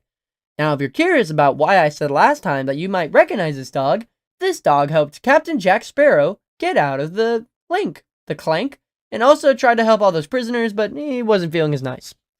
The Irish Wolfhound. It's a very fluffy and always looks old, but I think that's just how it looks. You know, sometimes it just looks really old, and just like how wool dogs always look so moppy. Both very weird looking dogs. But before I can have an opinion on something, I should learn of its history. As learning of its history not only gives me, and you, of course, credibility, it also makes you look smarter in front of your mom, your dad, your sister, your brother, your painting of a man looking sad and looking annoyed at a piece of paper made by Van Gogh. I mean, in front of everybody. And third of all, it just makes you smart. Intelligence lies in those who know. And, I mean, heck, using it at all. I mean, heck, I can know everything about the Irish Wolfhound, but if I never used it, like I am in this episode, would I truly be smart? No. So make sure to use what you learn in your day-to-day life, Now that you know that little lesson, you should now know the history of the Irish Wolfhound. The history of the Irish Wolfhound is that dogs of great size are believed to have come from Ireland from Greece by 1500 BC. In Ireland, they became even more imposing, and gifts of the great dogs were made in Rome. The first definite mention of the Irish Wolfhound occurred in Rome in AD 391. The breed gained fame in the imposing stature and the ability in fighting wild animals in arena sports. So it was acclaimed in Ireland that it became a subject of many great legends recounting its valor in battle and chase. Large hounds were once given as coo, a term implying bravery. The Irish name for the breed is coo fowl. Favored by the Irish chieftains for the hunt, it gained the reputation of an unparalleled hunter of wolves and Irish elk. Illustrations of these dogs from the 17th century looked very similar to modern Irish wolfhounds, and impressive hounds, often 7 at a time, were traditionally of the wolf given a foreign nobility. This practice, along with the extinction of the wolf in Ireland in the 18th century, contributed to the decline of the breed's numbers. By the 19th century, Irish wolfhounds were almost extinct in Ireland, and the famine of 1845 virtually decimated the breed. In 1869, Captain G.A. Graham determined to resurrect the Irish Wolfhound, a task he set about by crossing a few existing wolfhounds, in particular one named Bran, brought to be the last true wolfhound in Ireland, which such breeds the Scottish Deerhound as well as Great Dane, Borzoi, and even Tibetan Wolf Dog. When first exhibited by the dog show in 1870s, the reborn wolfhound created a sensation. The same reaction it inspires to this day when first seen. Its commanding appearance draws many admirers, and its popularity is tempered by the practicalities of keeping such a large dog. As we can see, it's a very large dog. I mean, heck, that woman's able to just have it on her shoulder. What was that? Apologies, everyone. A bug got to my... And there it is again. What? How did you get over there? I just smushed you with my phone. Are there multiple? Where are they coming from? There seems to be bugs. Not everywhere, of course, but just a few. 1 second, everyone, as I take out this bug next. Man, I've never had such an interruption in a video before. You, sir, are dying for your indiscretion. Hope your carcass on my wall that I will clean up after I'm done recording this brings a message to every other one of you bugs to never ruin one of my recordings again. Goodness. I couldn't even tell what bugs those are. We're learning about dogs, not bugs. So rude, so rude. But now that we learned about the pretty rude, actually, history of the Irish Wolfhound, that the Irish let them get extinct, even though a famine, well, you couldn't blame them for a famine. What if you want to own this dog? You know, keep it for yourself and, you know, just have one. You don't want it to become extinct again, do you? So what is the temperament, Stonesy? Well, the temperament of the Irish Wolfhound is that it's known as a gentle giant. This is an apt description of the soft-natured, easygoing breed. It is calm around the house, sensitive, patient, easygoing, and sweet. Despite its great size, it is good with children, pets, and other dogs. It is friendly with strangers and courageous when the need arises. Oh, and yeah, that's basically it. Wow. Very kind and very gentle dog. That's basically what this is saying. Which, isn't that surprising? It looks very kind and very gentle, so that's good. But what's the upkeep? How do I keep this dog looking so good as it's been portrayed? Well, the upkeep of the Irish Wolfhound enjoys a long walk and a chance to stretch its legs, so it needs daily exercise. At home, it needs a simple, ample room to stretch out on a soft surface, and it should not be required to live in a cramped quarters. It can develop calluses if allowed to lie on hard surfaces too often. Its coat needs to be brushed or combed once or twice weekly, plus occasional slight scissoring to neaten up straggly hairs. Dead hair should be stripped twice a year. Huh, a lot of work, but it's a pretty good dog. Now, for any children listening, please cover your ears. For any teenagers or adults, get your notebooks because we have a lot to talk about for the health of the Irish Wolfhound. Major concerns are gastric torsion and elbow dysplasia. Minor concerns are cardiomyopathy, OCD, osteoarthritis, and CHD. They're occasionally seen with VWD, PRA, and esophagus.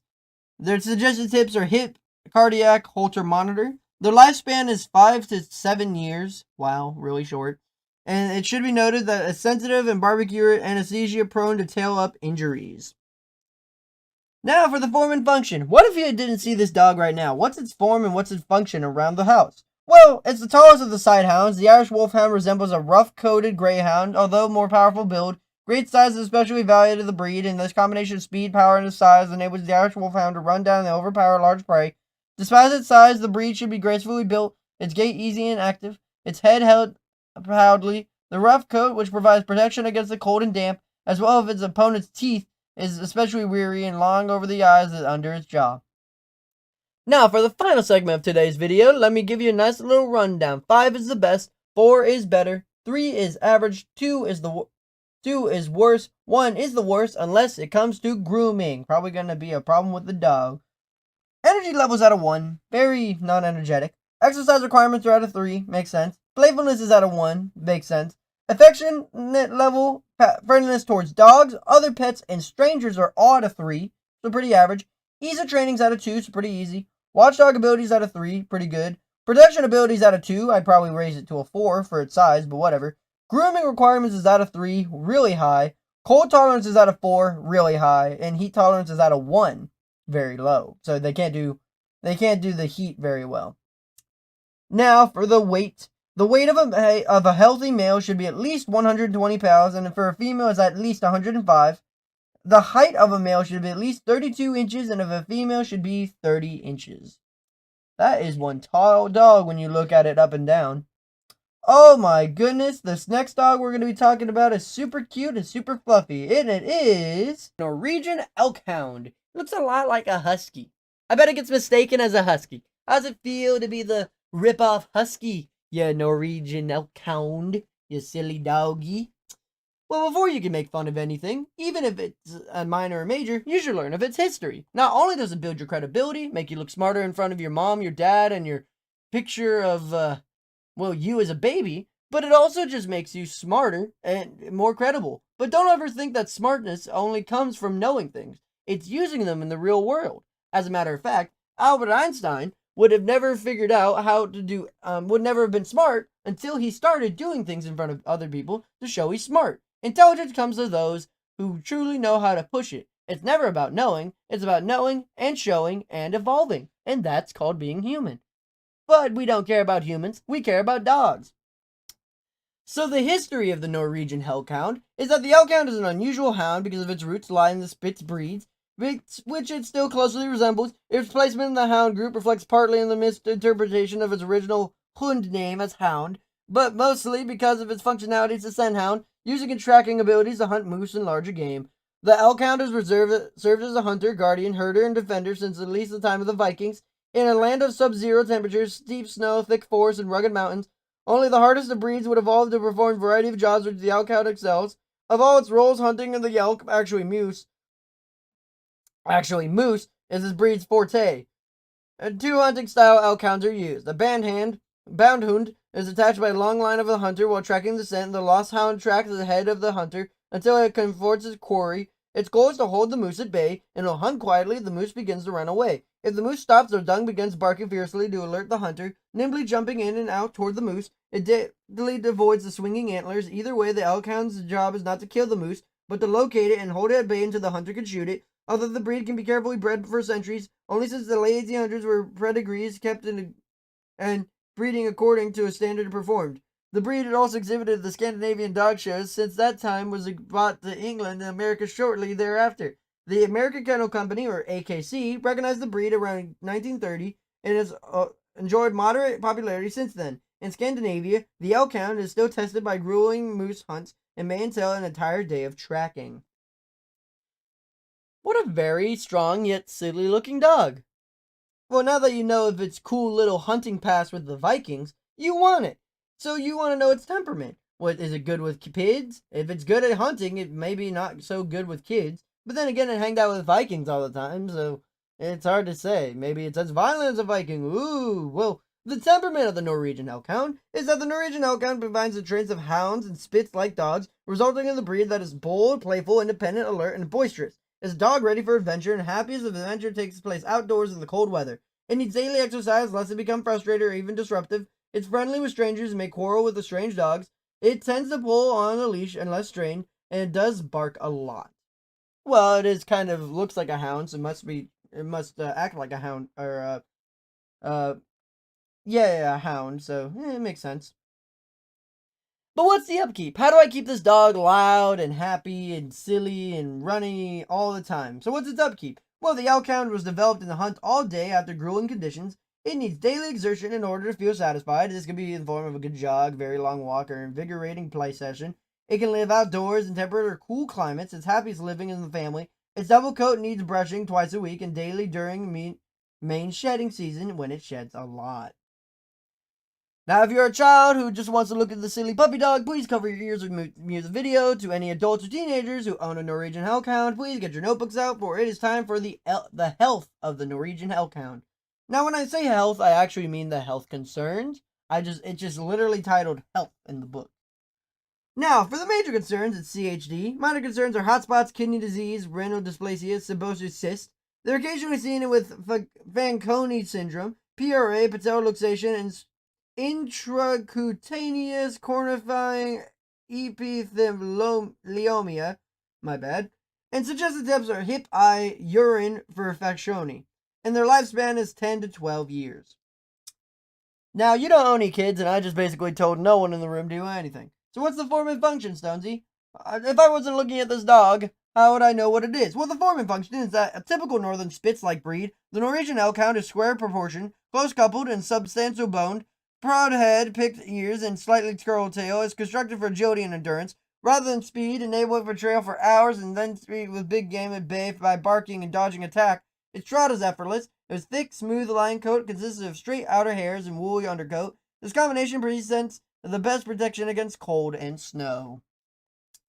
Alright, for the final section of today's video, we have the tier list of the Norwegian Elkhound. 5 is the best, 4 is better, 3 is average, 2 is worse, 1 is the worst unless it comes to grooming.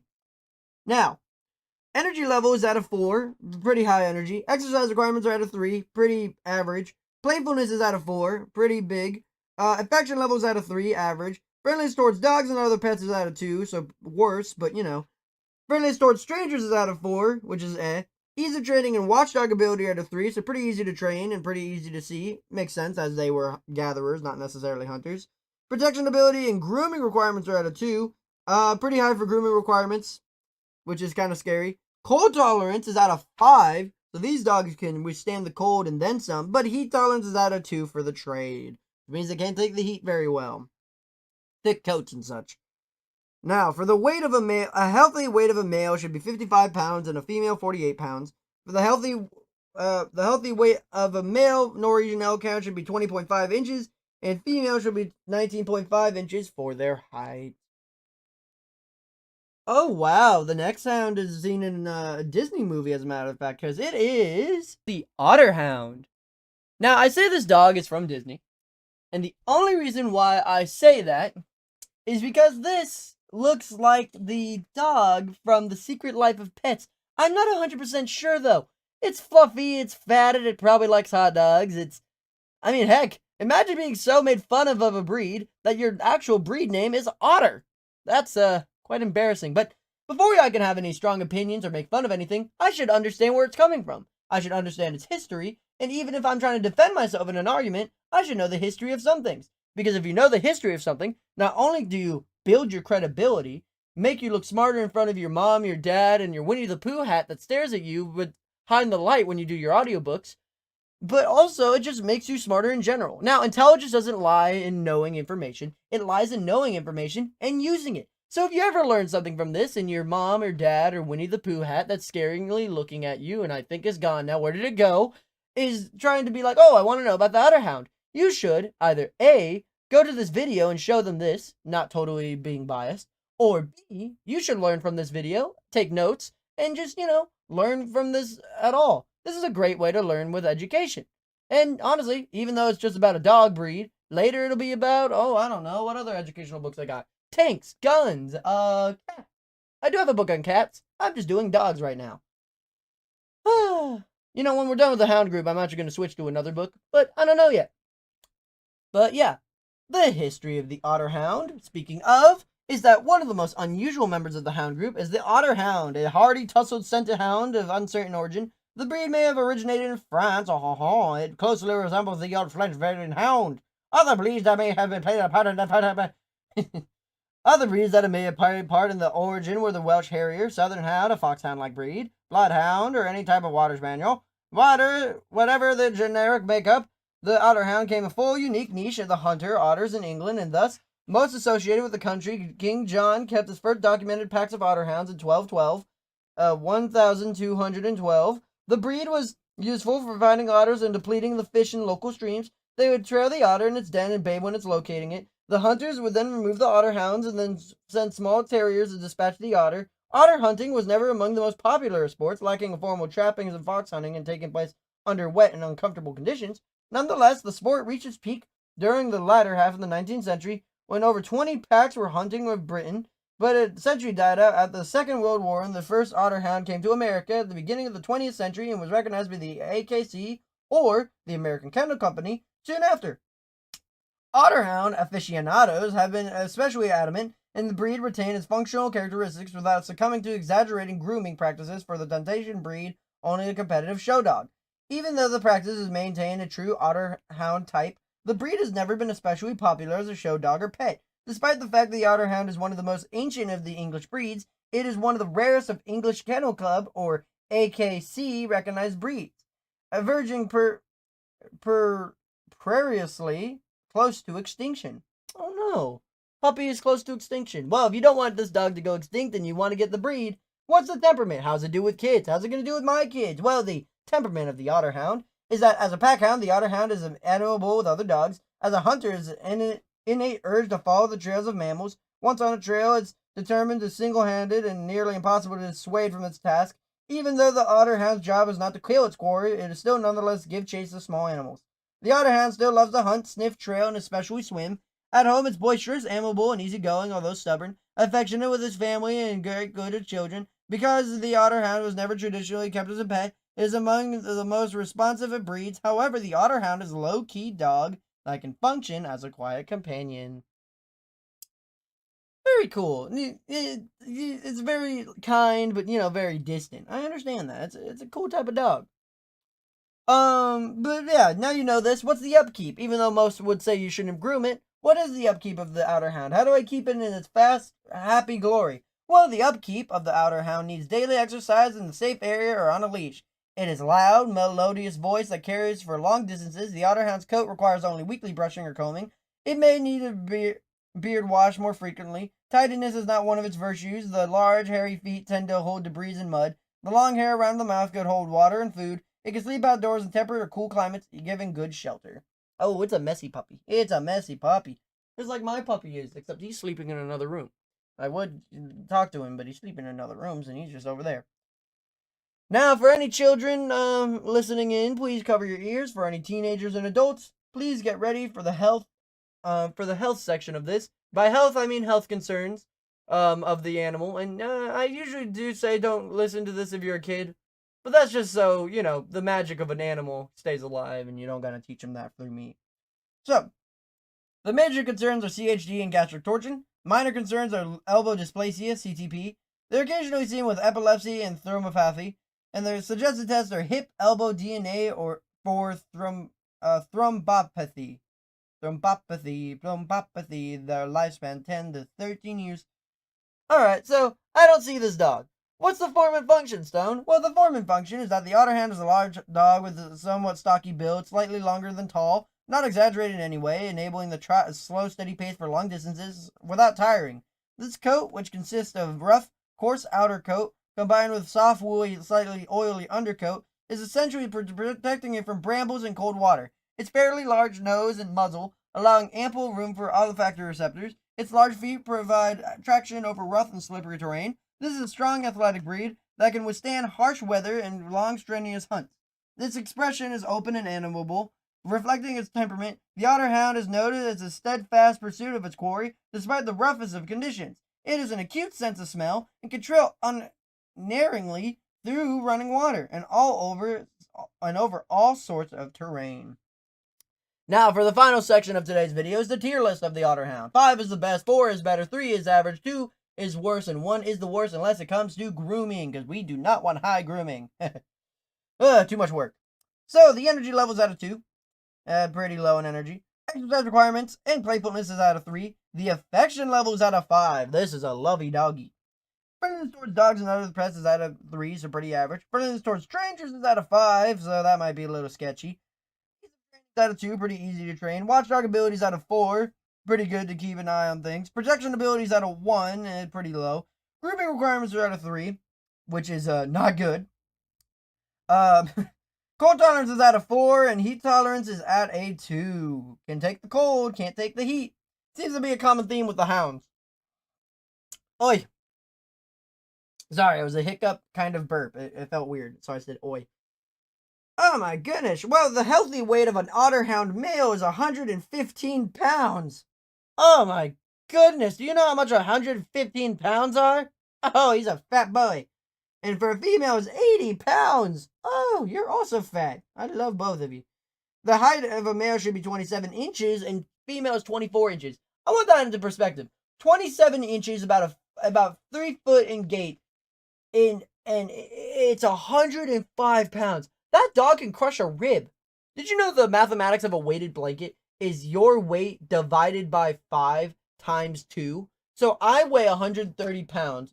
It also has to do with age, but my weight, I'm 130. Divide that by 2, you get 65. So then you get 65, and then times that by 2 and 120. So the weight that would crush my ribs is 120 pounds. I think that's right. Or is it just divided by 2? 65 pounds is like the maximum or minimum I should have, and 120 is the maximum. Something like that. I really don't know. It also has to do with your age and how tall you are, so yeah, the math is a little sketch. Well, it's also, I wouldn't say sketch, it's just kind of a long name the next dog we're going to be reading about, which is Petit Basset Griffon Vendeen. Is that the entire name? Yep. The Petit Basset Griffon Vendeen. Wow. They, I guess they had some type of, fight over the name. They were like, oh, it's a Basset Hound breed. Oh, it's a Griffon breed. Oh, it's a Vendeen. Oh, well, it's small, so it's Petit. Man, it's everything in the world. Actually, that's Petit. It's not even the proper word of petite. So this dog is a little bit of everything. It's so sad that it can't even be named properly. But before I can make any fun of anything or have a strong opinion on it, I should always remember that I should learn of its history, so not only do I build my own credibility, and I can also become smarter, but also I just can be smarter in general. I mean, you should all do that too. Before you have any strong opinions on something, especially if it's like government, you should learn on its background. You should read on it and, just learn about it so you look smarter in front of your mom, your dad, your sister, and your plushie of a little guy wearing a Bruno Mars shirt. Just be smarter in general. And intelligence doesn't necessarily mean knowing things. It's knowing things and pushing them in the real world. So, for example, if I was in an argument about the Petit Basset Griffon Vendeen, If I just knew the things and I never spoke up on them, then I wouldn't be smart. I would just be intelligent. There's a fine line between the two. So I hope all of you who are listening can be smart and use these lessons that I teach very well. But yes. Now, for the history of the Petit Basset Griffon Vendeen, is that the PBGV, as it is affectionately known, is a competitive newcomer of the AKC world, American Kennel Company, but it is an ancient breed with roots in 16th century Europe. Her long French name provides an accurate description of the breed: Petit, small; Basset, low; Griffon, rough-coated; Vendeen, its area of origin in France. This area, in the west coast of France, is filled with thick brambles, underbrush, and rocky terrain. Hunting is such terrain demanded that a dog in the coat that could withstand thorns, brambles. Short legs that could enable its wind away in the underbrush in pursuit of rabbits, but nimbleness and allowed it to run over rocks and logs without tiring. Thus, the PBGV is more than a wire-coated Basset Hound, and more than a dwarf Grand Basset Griffon Vendeen, a breed that resembles slightly taller PBGV.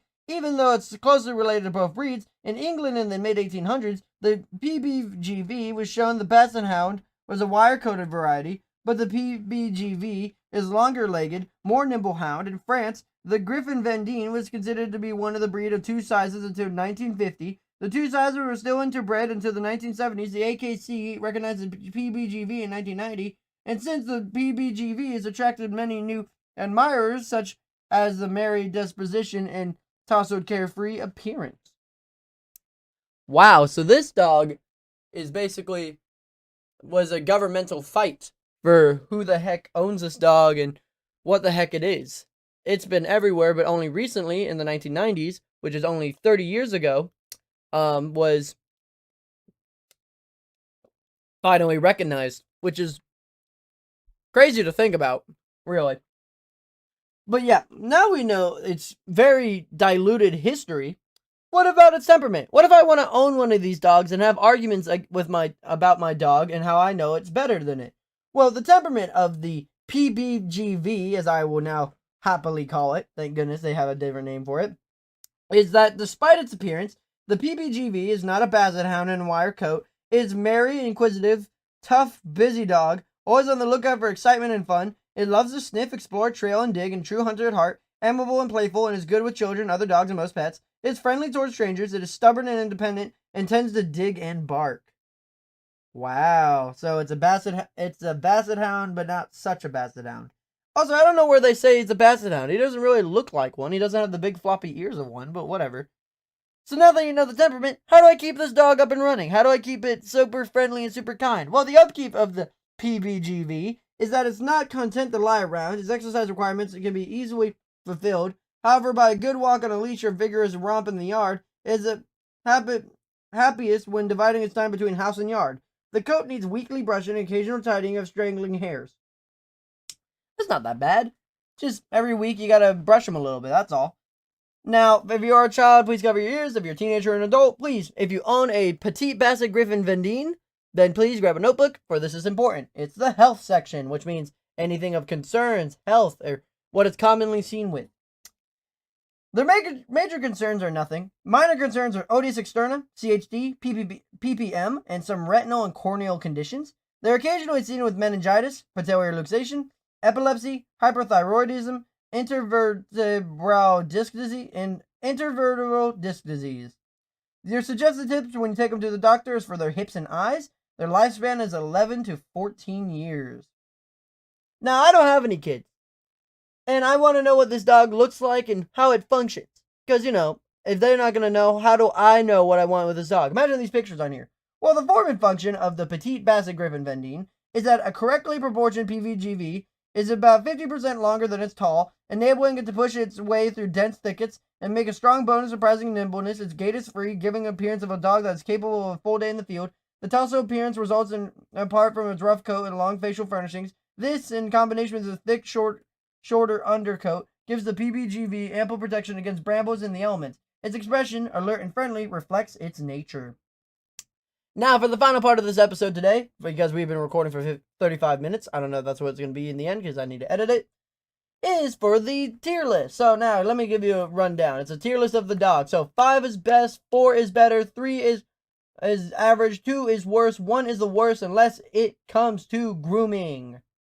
So, for the at a glance tier list, for the Petit, Basset, Griffon, Vendeen, the energy level is at a 4, pretty energetic. Exercise requirements are at a 3, pretty average. Playfulness is at a 4, pretty playful. Affection level is at a 5, loving dog. Friendliness towards dogs is at a 4, pretty loving. Friendliness towards other pets is at a 2, kinda loving. Friendliness towards strangers at a 4, pretty loving. Ease of training is at a 1, that's very good. Watchdog abilities at a 4, pretty good. Protection abilities at a 1, not so good. Grooming requirements are at a 2, kinda worse. Cold tolerance is at a 3, which is average, and heat tolerance is at a 2, so they can't take the heat very well. The weight of both a male and female Petit, Basset, Griffon, Vendeen is 25 to 35 pounds. Pretty light compared to the dog we talked about last time. And a height of both male and female, it should be 13 to 15 inches. Oh, wow. We are having some royalty in the house next time we read, because next time we're going to be reading about Pharaoh Hound. It's really dopey. Like, I know it's supposed to be prim and proper, and oh, you can't make fun of me because I am a king and you're but a noble. But he generally looks a little silly. I mean, look at him. He looks so silly. But before you can make fun of anything, or, have a strong opinion on something, especially when it has to do with something big like the government, you should always stick to the credibility. Now, I think I haven't talked about this much, but learning something factual versus learning something are two different things. For you can learn, Papyrus from Undertale is gay. Or you could read up by the official Toby Fox and learn that, well, no one knows what Papyrus is. I'm only going to say Papyrus because he's looking at me right now because I have a little bit thing of him. It's really cool, actually. My buddy made it for me for birthday. And yeah, so getting facts versus getting real fakes is a huge thing. For example, my book that I read to you guys is the Encyclopedia of Dog Breeds, and it's made by someone with a PhD, which means nothing, by the way. But it's also been cross-read by a bunch of different people, and it's sponsored by the ISBN, or the International, actually, I don't know what ISBN means, but basically, this is legit. My words, that I speak through this, when I say the history, the temperament, the upkeep, the health, the form and function, is all legit, and all things that should be taken lightly. But other information, like if I were to say, the Pharaoh Hound always wears a hat and is very stupid. That's not true. Of course it isn't. So always use your intelligence well, of course. So anything you learn through your life, you have to be intelligent about it. So, there's a lot of benefits. If you learn and then you want to look smart in front of your mom, your dad, your sister, your brother, or your luau that's just hanging up on your hat rack for some reason, or your other luau with a fox at the end of it that's hanging on your, I don't know what you call that, the thing that holds the curtains, curtain rod, whatever. Then, it's just, it's a good way. Knowing the history of things, or just knowing anything about something you're really into, like art or something, builds your credibility when you're in an argument, makes you more intelligent when it comes to it. And by the way, intelligence is not measured by how much you know, it's how much you show of what you know. So the most intelligent person you'll ever meet is a teacher, because they will, they'll learn something and then teach you. That's where intelligence lies. Not knowing everything is. Because if you know everything and refuse to speak it, then you're not intelligent, you're just arrogant. But yes, the history of the Pharaoh Hound, speaking of learning of histories, is that the hunting account from the XIX Egyptian dynasty supplies an adept description of the modern Pharaoh Hound. The red, long-tailed dog goes at night into the stalls of the hills. He makes no delay in hunting. His face glows like a god, and he delights to do his work. Even today, the Pharaoh Hound is noted for blushing, the tendency of its nose and ears in the flush of blood and glow when the dog is excited. The breed is one of several, and the legitimate claim of the most ancient breed, and appears to have changed little in the past 3,000 years. It bears an uncanny resemblance to the jackal god Anubis, and to dogs depicted in the tombs of Egyptian pharaohs, and later dogs that feature in the ancient Greek art. Phoenician traders may have introduced the dogs in Greece and North Africa, the islands of Malta and Gozo, where they became essentially secluded from the rest of the world. There flourished as rabid dogs for capital Fennec. Several hounds would be released, often at night, to find the scent of a rabbit. They would bark once a rabbit went to ground, usually in stone wall or rocky crevice.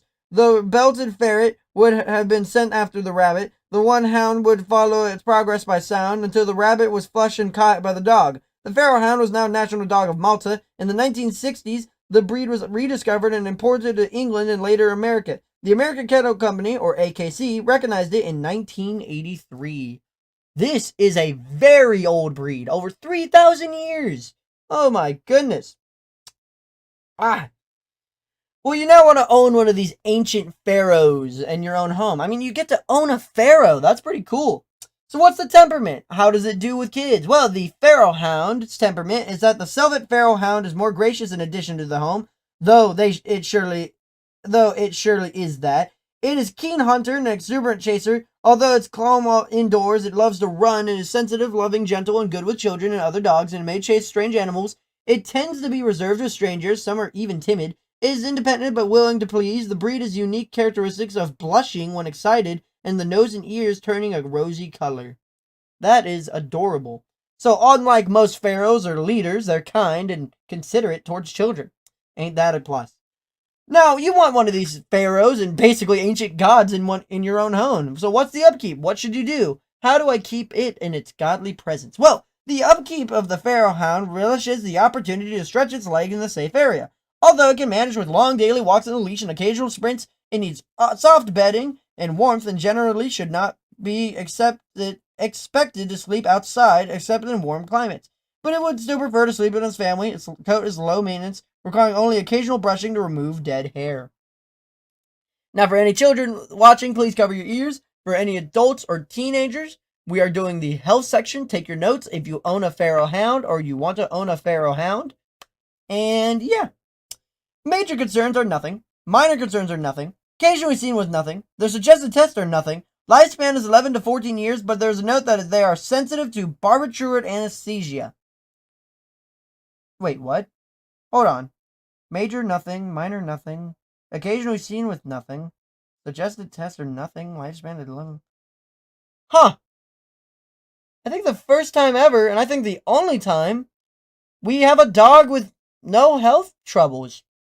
This is the perfect dog. Who knew? A pharaoh of all dog breeds to be the most perfect. How hilarious.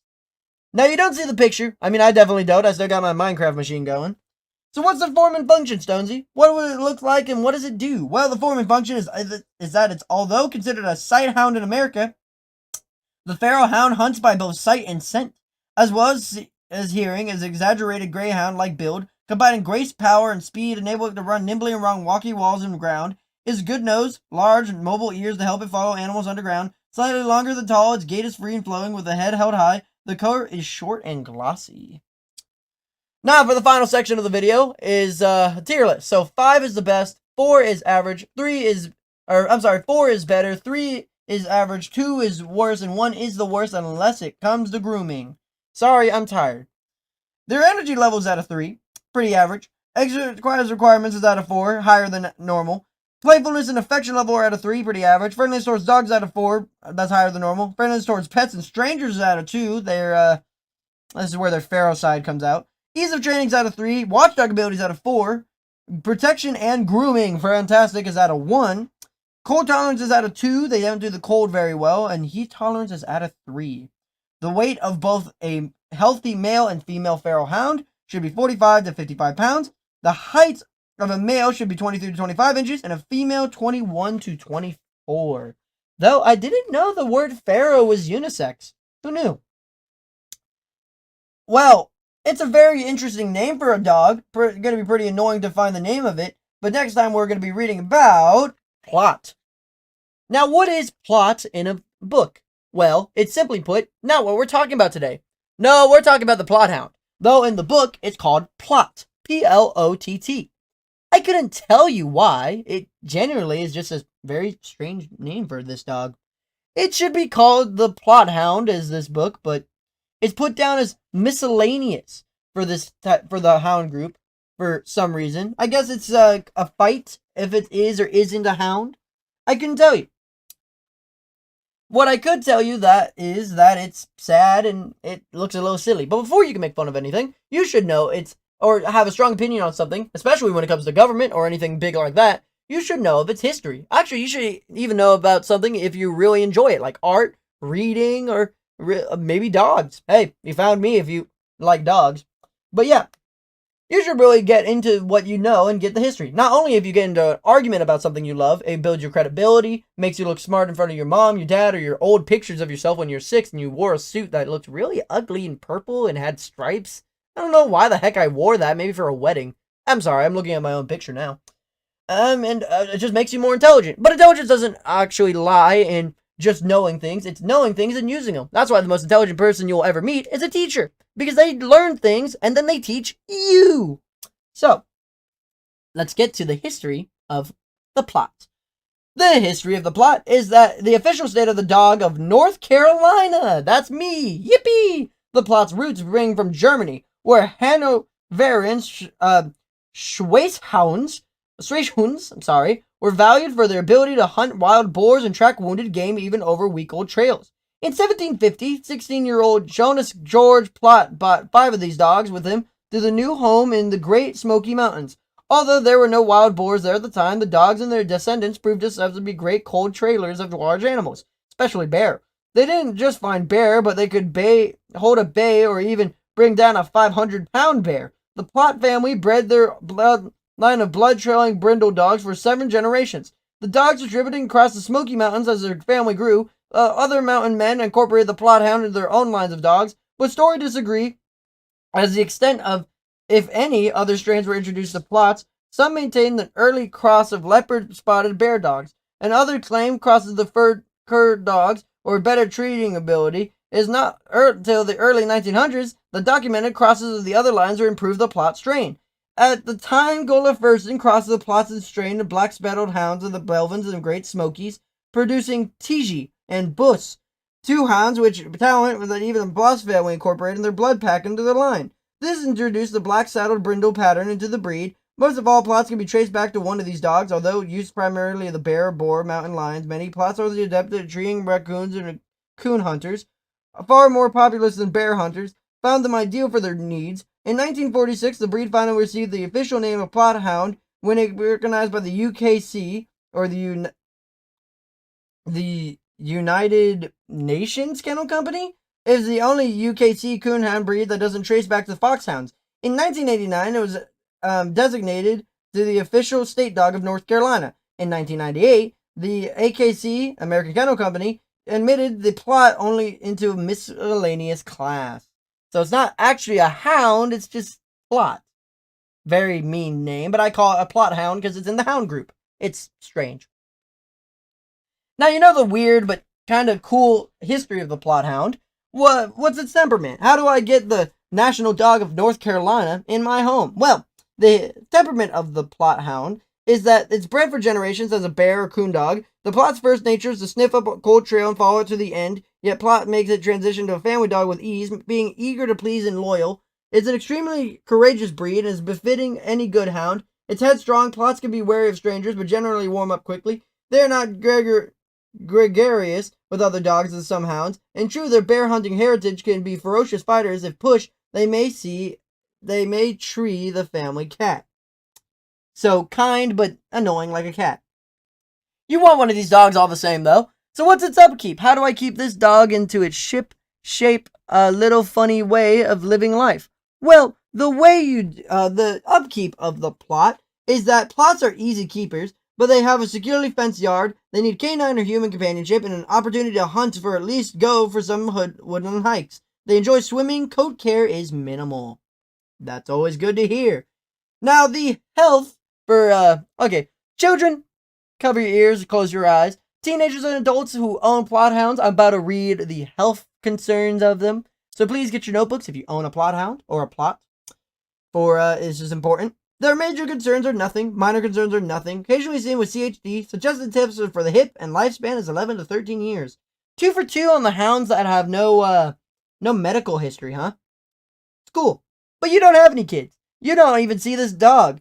And so what's its form and function? What's its function through the house and what's its form? Well, the form and function of the Plott is no frills dog built to follow cold trails at speed, other terrain, and through water in all weather, and to grapple on large animals, including bear. Once cornered, it's streamlined and agile, yet powerful and great endurance. The hair is short to medium in length, fine to medium coarse in texture. When trailing, the Plott is bold and confident, not backing down from a challenge. Its voice is open and unrestricted with a loud bugle-like chop or bawl.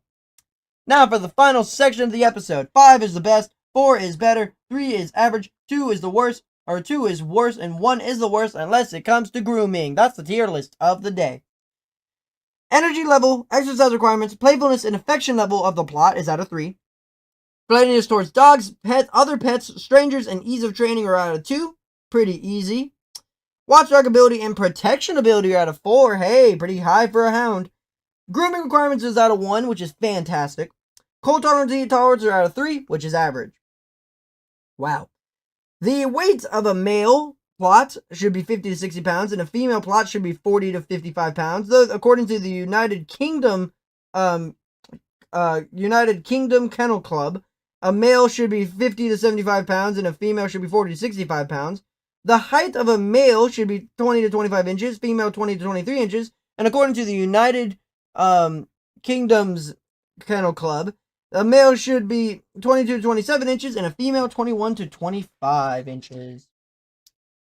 Well, this one's a sight for sore eyes because it's very commonly seen in movies and such. And it is Clifford the Big Red Dog.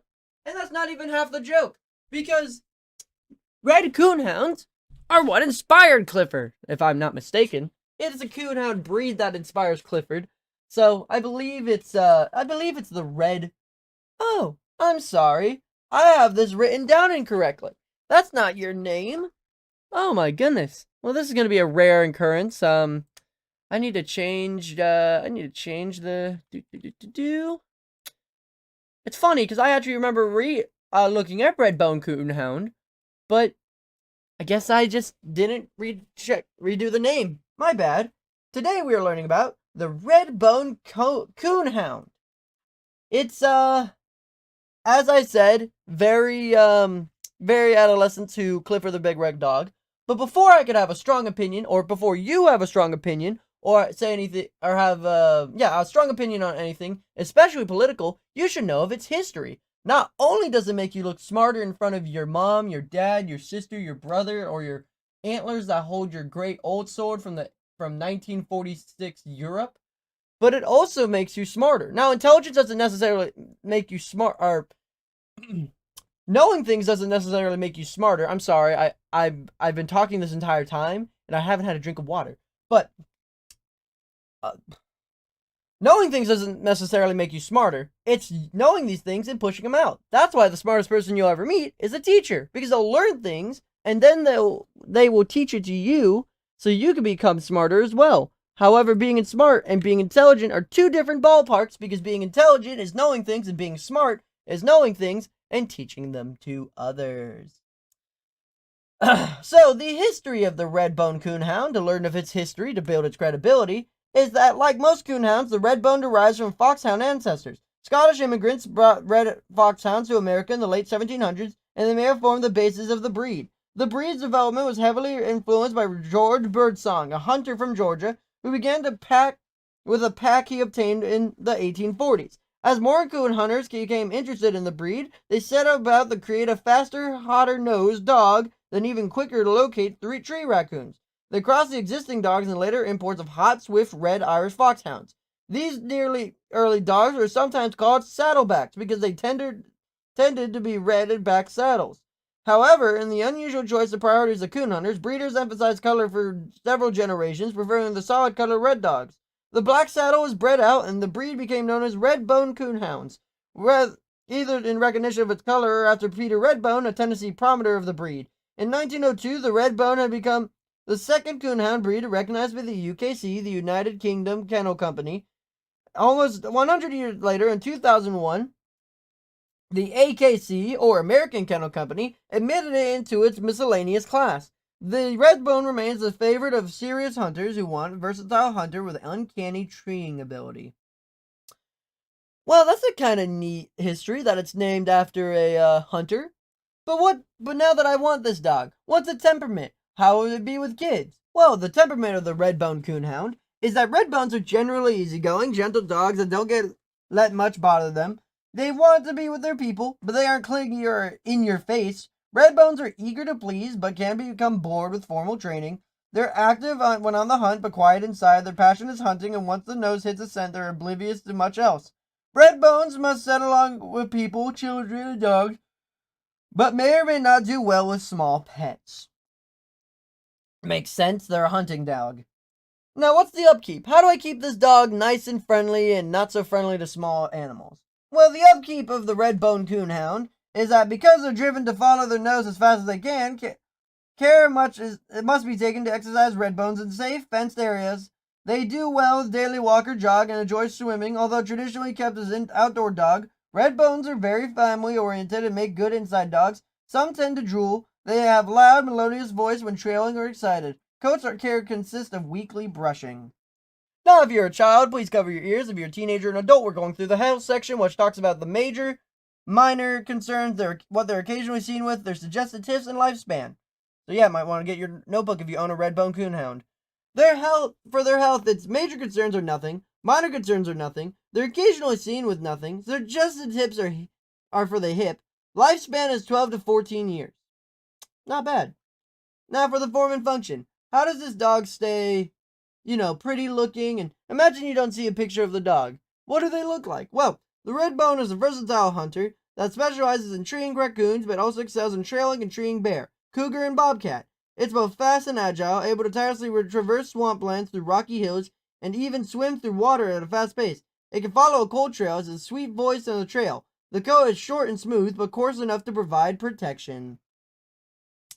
Now, for the final section of today's reading is the tier list. Now, let me straight this down for you. 5 is the best, 4 is better, 3 is average, 2 is worse, and 1 is the worst unless it comes to grooming.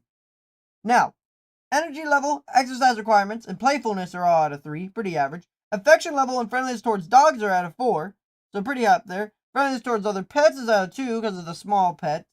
Friendliness towards strangers is out of 3, so pretty average. Ease of training is out of 2. Watchdog ability is out of 3. Protection ability is out of 2. Grooming requirements are out of 1, which is really good. Cold tolerance is out of 2, and heat tolerance out of 3, which means they can't take the cold very well. Now, for the weight of both the male and female Redbone Coonhound, it should be 45 to 65 pounds, and the height of a male should be 22 to 27 inches, and a female is 21 to 26 inches, because of their feet, we'd be living in a world of giants. I don't even know if I'm going to be able to pronounce the name of our next breed that we're going to be talking about in the final episode tomorrow, because it is the Rhodesian Ridgeback. It's not no pimp named Slickback, but it's pretty close. I mean, look at him. He looks like he could, I don't know, be the leader of something. Even though when he's a baby, he has so many rolls on him. He's so fat and so silly. I love these dogs. But before you can make fun of or have a strong opinion on anything, you should always do the following. 1, learn of its history because it makes you smarter in front of your mom, your dad, or even your box of Old Spice deodorant that you got for Christmas. 2, it makes you more intelligent, which, by the way, intelligence doesn't lie in necessarily knowing information. It lies in knowing information and then spreading it out. Because, I mean, I can know the answer to pi, but if I never taught it, does that really make me intelligent? That's why the smartest people you'll ever meet are teachers, even though some teachers are, yeah. And third of all, because simply put, being intelligent has a lot more uses than you may think. I mean, knowing a lot of things, such as the stuff you're going to learn today, may be like, oh, well, I'm never going to learn about dogs in my school. Why would that matter? But it teaches your mind how to properly remember things and other such things. So it's a good way of learning. So, the history of the Rhodesian Ridgeback, to get back on point, is that the European Boer settlers arrived in South Africa in the 16th and 17th centuries, and they brought with them such breeds as Mastiff, Great Dane, Bloodhound, Pointer Staghound, and Greyhound, among others. These settlers needed a dog to withstand both hot and cold temperatures, limited water, and a rough bush, while performing the duties of a guard dog and hunting dog. By breeding the European dogs as native tribal hunting dogs, which were designated by the ridge of hair growing in the opposite direction along the top of their back, they produced just such a dog. These dogs hunted by both sight and scent and were devoted protectors of the entire family. In the 1870s, several of these dogs were taken to Rhodesia to hunt lions. Tracking them and keeping them at bay, the lion dogs were so successful that they soon became popular, the distinctive ridge becoming the trademark of the quality. By the 1920s, they So many different types of rigid lion dogs existed in Rhodesia that a meeting was held to elucidate the most desirable points of the breed, which became the basis of the current standard. Dogs meeting in the standard criteria were known as the Rhodesian Ridgebacks. The dog's former designation as lying dogs was deemed sound too savage. The breed was introduced into England in the 1930s and to America soon after. In both cases, it gained recognition in the 1950s and quickly attracted admirers in the 1980s. The breed received recognition as a sighthound and became eligible to compete in the sighthound field trials. Today, it's among the more popular hounds, doubtedly because it combines the most abilities of hunter, protector, and companion in the sleek, handsome body. What a very thick history of him. Because I honestly wouldn't have assumed this dog would have been famous, but apparently it is. Now, I want this dog. Everyone says this is popular, and I want to be popular in school because Brittany didn't invite me to her party, and maybe getting a Rhodesian Ridgeback will make me more popular to Brittany. So what's the temperament, Stonesy? Well, the Rhodesian Ridgeback is a hound group of answers for somewhat protective dog. Not only is it keen and versatile hunter, but it's a loyal guardian. It's good with children, and especially protective of those in its family, but it's sometimes overly boisterous and small play for small children. It's strong-willed and powerful. Some can be domineering and is reserved with strangers. It does well around the other dogs, although males have dominance disputes. Ridgebacks are good with cats if they are raised with them. And, oh, sorry, that's it. Should have ended it more, yeah. So, now that you know the temperament, what's the upkeep? How do I keep these dogs good and healthy and popular and cool so Brittany will invite me to her freaking school? Well, the upkeep of the Rhodesian Ridgeback is that the Ridgeback loves to run and it needs daily mental and physical exercise to keep it from getting bored. It can be good jogging or hiking companion. The Ridgeback is a family member and a house dog who prefers sleeping indoors and dividing its time between the house and yard. During the day, the coat care is minimal and consisting only of occasional brushing to remove dead hair. Any children here? Cover your ears, close your eyes, go watch whatever the heck kids watch these days, and to any adults and teens who owns a Rhodesian Ridgeback, please grab your notebooks for we're going to be talking about the health concerns of the Rhodesian Ridgeback. That means their major, minor concerns, what they're occasionally seen with, the suggested tests for them for their life, and their lifespan. Their major concerns are nothing. Minor concerns are CHD, hyperthyroidism, and elbow dysplasia. They're occasionally seen with deafness, demeroid sinus. The suggested tests are for the hip, elbow, thyroid, demeroid sinus as a puppy. And their lifespan is 10 to 12 years. Now, what's the form and function? You hear that? That was a heck of a... that was one heck of a... Well, the form and function. What does this dog look like? If I weren't looking at it right now, Stonesy. Well, the form and function is that it's slightly longer than tall. The Ridgeback combines features of speed, power, and endurance. The Rhodesian Ridgeback must be athletic build to enable it to bring down wounded game. This physique also allows them to succeed in other performance events. Its stride is efficient and long. The large, short, glossy coat is adapted to living in hot climates. A distinctive feature is clearly defined ridge, which could start with two identical whorls just behind the shoulders and taper of the prominence and of the hip bones. Now, it's the final section of today's reading video, the section that I like to rhyme a lot in for whatever reason. But I'll give it to you very simply. Basically, it's a tier list, and 5 is the best, 4 is better, 3 is average, 2 is worse, and 1 is the worst unless it comes to grooming. I had to take a sip of water there for a moment. My voice is getting murdered. And then I'll read the tier list right now. Now, energy level is at a 3. Exercise requirements, playfulness, and affection level are at a 3. Pretty average. Friendliness towards dogs is at a 2. Friendliness towards pets is at a 3. Friendliness towards strangers is at a 1. They do not take care to strangers. Ease of training is at a 3. Watchdog ability and protection abilities are at a 4. Wow, this is the highest protection ability I've seen. Grooming requirements are at a 1, which is always great. Cold tolerance and heat tolerance are 3, which means there isn't any. Like, it's pretty average. Weight of a healthy male should be 85 pounds and a female should be 70 pounds. The height of a healthy male should be 25 to 27 inches and female is 24 to 26 inches. In total. Oh, wow. The next dog we're going to be reading about is very flaunty, very bouché. And it is the Saluki. Very strange looking dog. It looks almost like a ripoff of another dog we read about. Let me try to find them real quick. It looks like a mix of the Petit, Basset, Griffon, Vendeen, and the Pharaoh Hound. Like a weird little mixture between the two. It's too skinny to get in a boxing fight, and it's too fluffy to get into, well, any fight. But before you can make fun of anything, or have a strong opinion on something, you should learn of its history. Not only does it build your credibility if you try to have an argument if someone tries to argue with something you're very passionate about, but it also makes you look smarter in front of your mom, your dad, your sister, or your brother, or your picture of Spy from Team Fortress 2 that says "Seduce me" from the one of the old Meet Thes. If anyone knows TF2 anymore, God, I'm old. And yeah, it just makes you look smarter, looks you more credible, makes you look more intelligent. Just honestly makes you more smart all around. Now, intelligence doesn't necessarily lie in knowing things. It goes from knowing things to teaching them to others. So it's okay if you knew that, like, a proton and a neutron can and cannot go together. But if you were to teach it to someone, that really shows your intelligence and shows it to others that, wow, this guy's really smart. But it also could bring it down if you tell them a lie or a fib. It could also be misinformation, but, that's a whole nother day. Now, the history of the Saluki is that the Saluki is perhaps the most ancient breed of the domestic dog. Evidence of the Saluki can be found in Egyptian tombs dating several thousands of years BC. The same name Saluki may come from the ancient civilization of Seleucia. Arab nomads used Salukis to run down gazelles, foxes, and hares in the desert, often with the aid of falcons.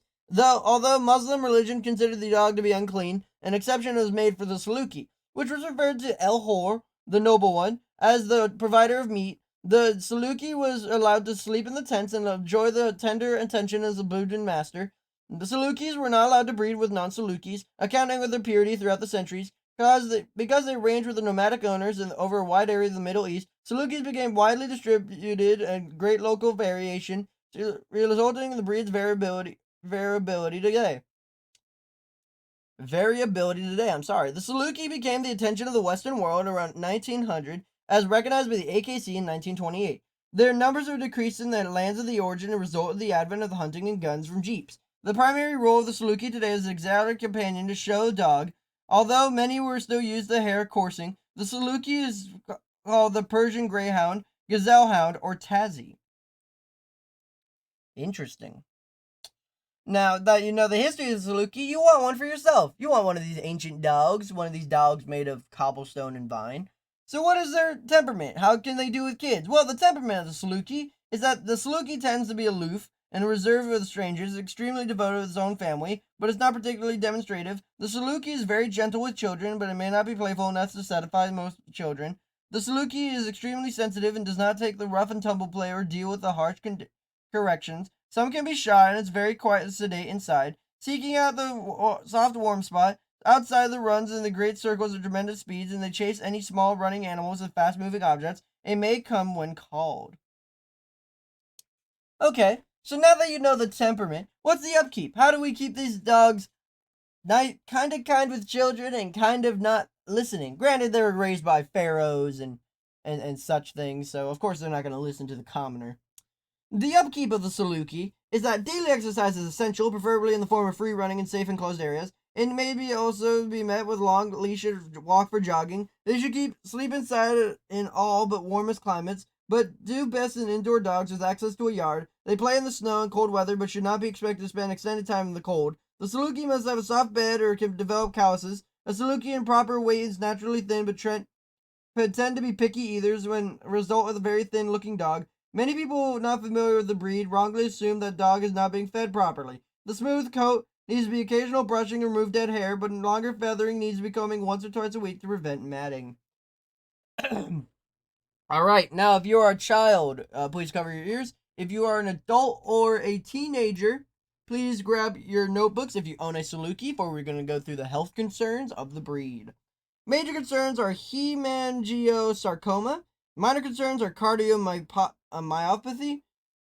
They're occasionally seen with hypothyroidism. Your suggested tests for them are cardiac and thyroid. Lifespan is 12 to 14 years. And there is a special note from the great people at the Encyclopedia of Dog Breeds that says, sensitive to barbiturate anesthesia.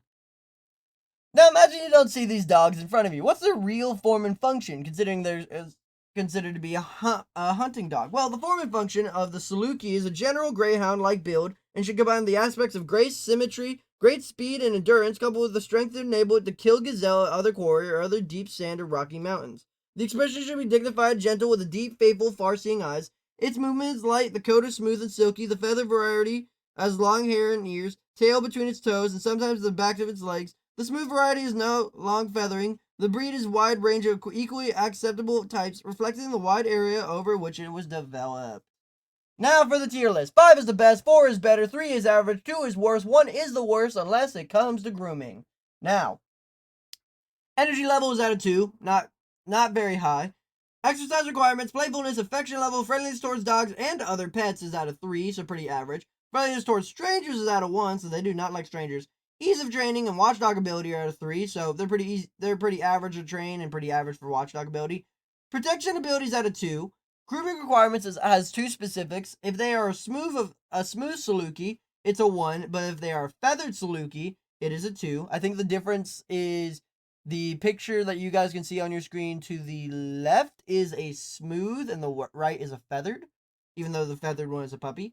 Cold tolerance is at a 2, so they can't take the cold very well, and heat is at a 3, so pretty average.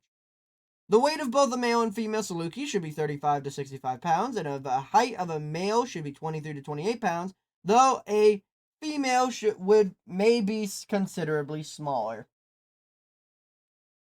1, 2, oh wow, 2. We have 2 more dog breeds to talk about before we're done with the hound group fully. The next hound breed, speaking of, is Scottish Deerhound. I really am curious where they get the names for these animals, because this doesn't look like a deer. It doesn't look, well, it looks Scottish, and it's just a very strange name. It don't look nothing like a deer. Deers are big and scary and up to 200 pounds. This is just a dog. But before I can make fun of anything or have a strong opinion on something, I should always, and you should too, always learn the history of something, especially if you're really into it, and especially if it's government, because it helps you build credibility, makes you look smarter in front of your mom, your dad, your sister, or the picture of the Benjamin Franklin inside of a jar for some reason. I really don't know why that's there, but well, it's a card deck, but yeah, I really need to redo my organization. But it makes you look smarter in front of all of them, and intelligence doesn't necessarily lie in knowing things, although that is a big factor. It also comes into knowing things and then teaching others about them. Because true intelligence can be found within teachers, but students can also become the next version of the teachers. And in my opinion, teachers are the smartest around. Even scientists are smart too, because they also teach others about science. Now, the history of the Scottish Deerhound is that among the most aristocratic of breeds, the Scottish Deerhound has been valued by nobility for its prowess in running down deer, at least since the 16th century. Confusion regarding names makes tracing its exact history before that time difficult, but it probably is a very ancient breed, deriving from ancestral greyhound roots. Like its smooth-coated greyhound relative, the rough-coated deerhound could not be owned by anyone ranked lower than an earl during the age of chivalry. As the stag population declined in England, the larger, rough-coated dogs suited for the hunting stag became concentrated where stag remained plentiful, namely by Highland chieftains. This bird hoarding resulted in the decline of the breed in the mid-1700s, following the collapse of the clan system of Culloden. Further decline occurred with the advent of the breech-loading rifles in the 1800s because hunting deer with guns supplemented coursing in popularity. By the mid-1800s, however, a concerted effort to restore the breed and proved successful, and although its numbers were never great, the quality of the dogs was high. The first Deerhound Club was formed in England in the 1860s, around the same time as the first deerhounds were exhibited in dog shows. The First World War again decimated the breed's numbers because most of the dogs had been the popular property of a limited number of large estates, most of which did not survive the war intact. Since then, the Deerhound has remained low in number but high in quality, a classic in every sense. Such a classic, such a collectible, but I want one of these collectible. I want a classic. So, what's the temperament of them? Are they good with my kids? Though it's fragile and, it might as well be a relic. Is it good with my kids, or are the kids going to break them easy? Well, the temperament of the Scottish Deerhound is that it's mellow, low-key, and easygoing. A gracious and well-mannered addition to the home. Outdoors, it loves to run and chase anything that moves. Indoors, needs plenty of room to stretch its soft surface. It's independent but willing to please. It's extremely sensitive. It's amiable toward but often reserved with strangers. It is good with children, other dogs, and usually other pets, although it may give chase to strange animals.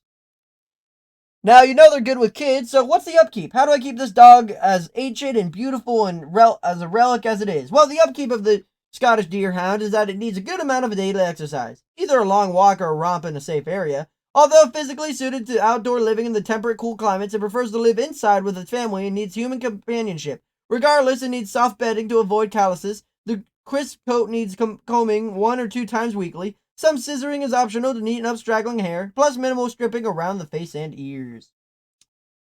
Now, if you're a child, please cover your ears. If you're an adult or a teenager who owns a Scottish Deerhound, please grab your notebooks, for we're going to be learning about the health concerns. Now, your major concerns are gastric torsion, cardiopathy, and osteosarcoma. Minor concerns are cystinuria, atrophy, allergies.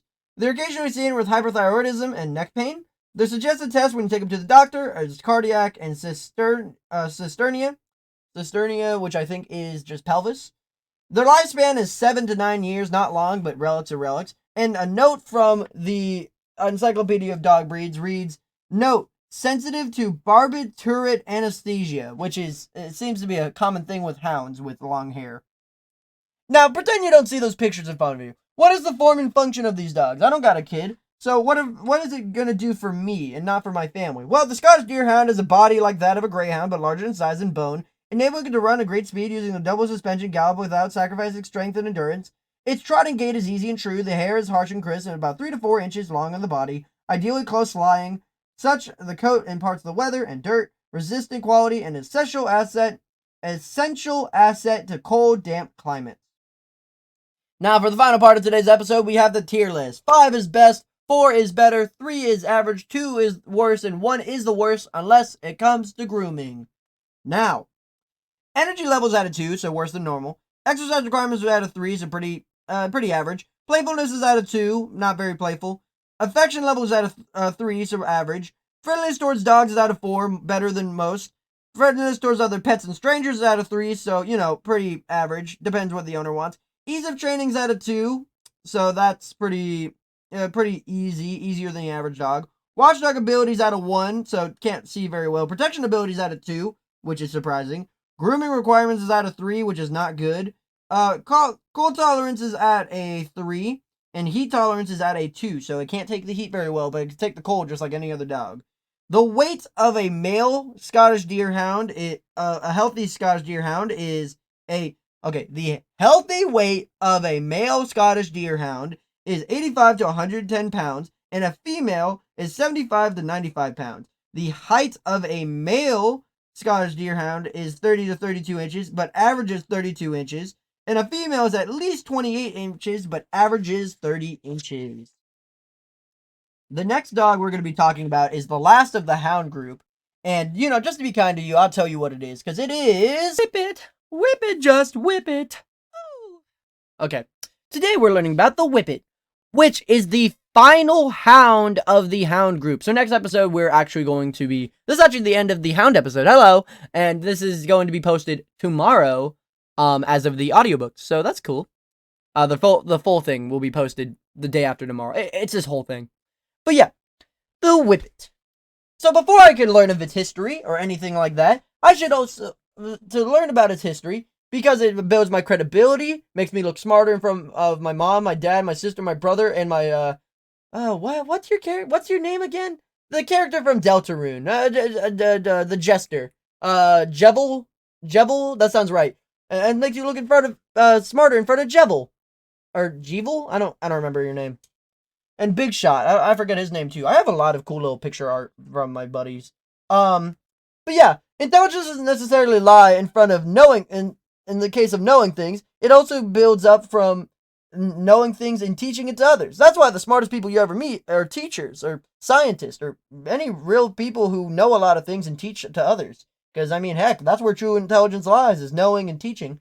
And instead of having arguments, maybe you could turn things into a life lesson, or even see life as a life lesson, because there's so much negativity in the world, it's not even funny. So, the history of the Whippet is that a medium-sized sighthound, the Whippet stems from Greyhound roots. The Whippet's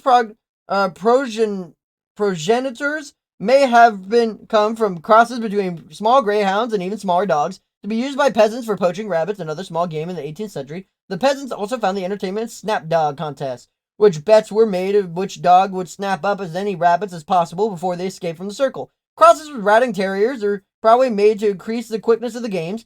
It was advent of the Industrial Revolution, however, that spurred the development of the true Whippet breed. Masses of rural workers moved to industrialized areas, bringing them to snap dogs in need for entertainment. Without a supply of rabbits and found their dogs, just would be readily raced toward the waving rag. Rag racing became the sport of the coal miners. In fact, the Whippet is dubbed the poor man's racehorse. A family of Whippets is not only an immense source of pride and sometimes also a source of extra income and procurer of food in the pot for the pot. As the valued family member, is shared family rations and often with the children's bed and the same valued companion as well. Whippet racing was popular today, but it has never gained a commercial appeal to greyhound racing and also remained strictly an amateur sport. After the Whippet was officially recognized as a breed in 1888, it began the appreciated aesthetic appeal and crosses the Italian Greyhound, further refined his appearance. The Whippet gained popularity only slowly, an unequivocal combination of the lithe elegance and gracious companionship gradually created a devout following. Today, the Whippet is the most popular of the sighthounds and is highly valued as a show dog, lure courser, racer, and family companion. Now that you know the very long and very interesting racing history of the Whippet, what's its temperament? How do I have this little rabbit biter in my house? Well, or why should I have this little rabbit biter in my house? Well, the temperament of the Whippet, I almost said temperature, is that perhaps the most demonstrative and obedient of the true sighthounds. The Whippet makes the ideal pet for people who want a quiet house dog and absolutely devoted companion. The Whippet is extremely gentle with children and can make an excellent companion for them. Is calm indoors but loves to run and play outdoors. Extremely sensitive both physically and mentally. Cannot take rough treatment and harsh conditions. So very skinny, very sensitive, but is very good with kids. Extremely gentle, as the book takes it. So how do I keep this dog up and running? Even though it's really sensitive, so how do I avoid it? Well, the upkeep of the Whippet can make a good apartment dog if it's taken for a long walk or run daily. Grooming is minimal. The Whippet must be warm, soft bed. It dislikes cold weather intensely and cannot be expected to live outside. The Whippet can play and run in the snow in cold weather, but can spend inactive times in warmer temperatures. The hair is extremely short and fine, and the Whippet is virtually free of doggy odor. Non-smelly, but very healthy. Now, speaking of health, if you're a child, please close your ears, and if you're an adult or teenager who owns a Whippet, I'm going to be talking about their health concerns that you need to keep an eye on, as well as the test in lifespan and such. Their major concerns are for their eyes. Minor concerns are nothing. They're occasionally seen with deafness and some eye defects. The suggested tests are for the eye. Lifespan is 12 to 15 years. Wow, these dogs live for a long time. And it should be noted that they're sensitive to barbiturate anesthesia and prone to lacerations. Now imagine you don't see this picture in front of you. What's the form and function? What is this dog going to do for me? I don't have any kids. Well, the form and function is that the Whippet is among the sleekest of the dogs in a curvaceous, streamlined silhouette, long legs, and lean physique. The Whippet is the ultimate sprinter, unsurpassed by any other breed, and its ability to accelerate in top speed and twist and turn with unequaled agility. It's a lightweight version of the Greyhound, with an especially supple top line and powerful hindquarters, enabling it to execute the double suspension gallop at the most extreme. It's a square or slightly longer than tall. The gait is low and free-moving. The expression is keen and alert. Now, for the tier list of the episode, 5 is the best, 4 is better, 3 is average, 2 is worse, and 1 is the worst unless it comes to grooming. Energy level, exercise requirements, and playfulness are all out of 3, so pretty average. Affection level is out of 4, very affectionate. Friendliness towards dogs is out of 5, loves other dogs. Friendliness towards other pets is out of 4, loves them more.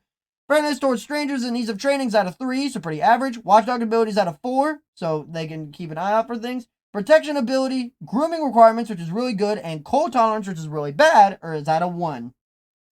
Heat tolerance is out of 3, so pretty average. The weight of both a male and female Whippet should be 20 to 40 pounds to keep it healthy, and a height of a male Whippet should be 19 to 22 inches, and a female 18 to 21 inches. Though, if it isn't that, it's not unhealthy.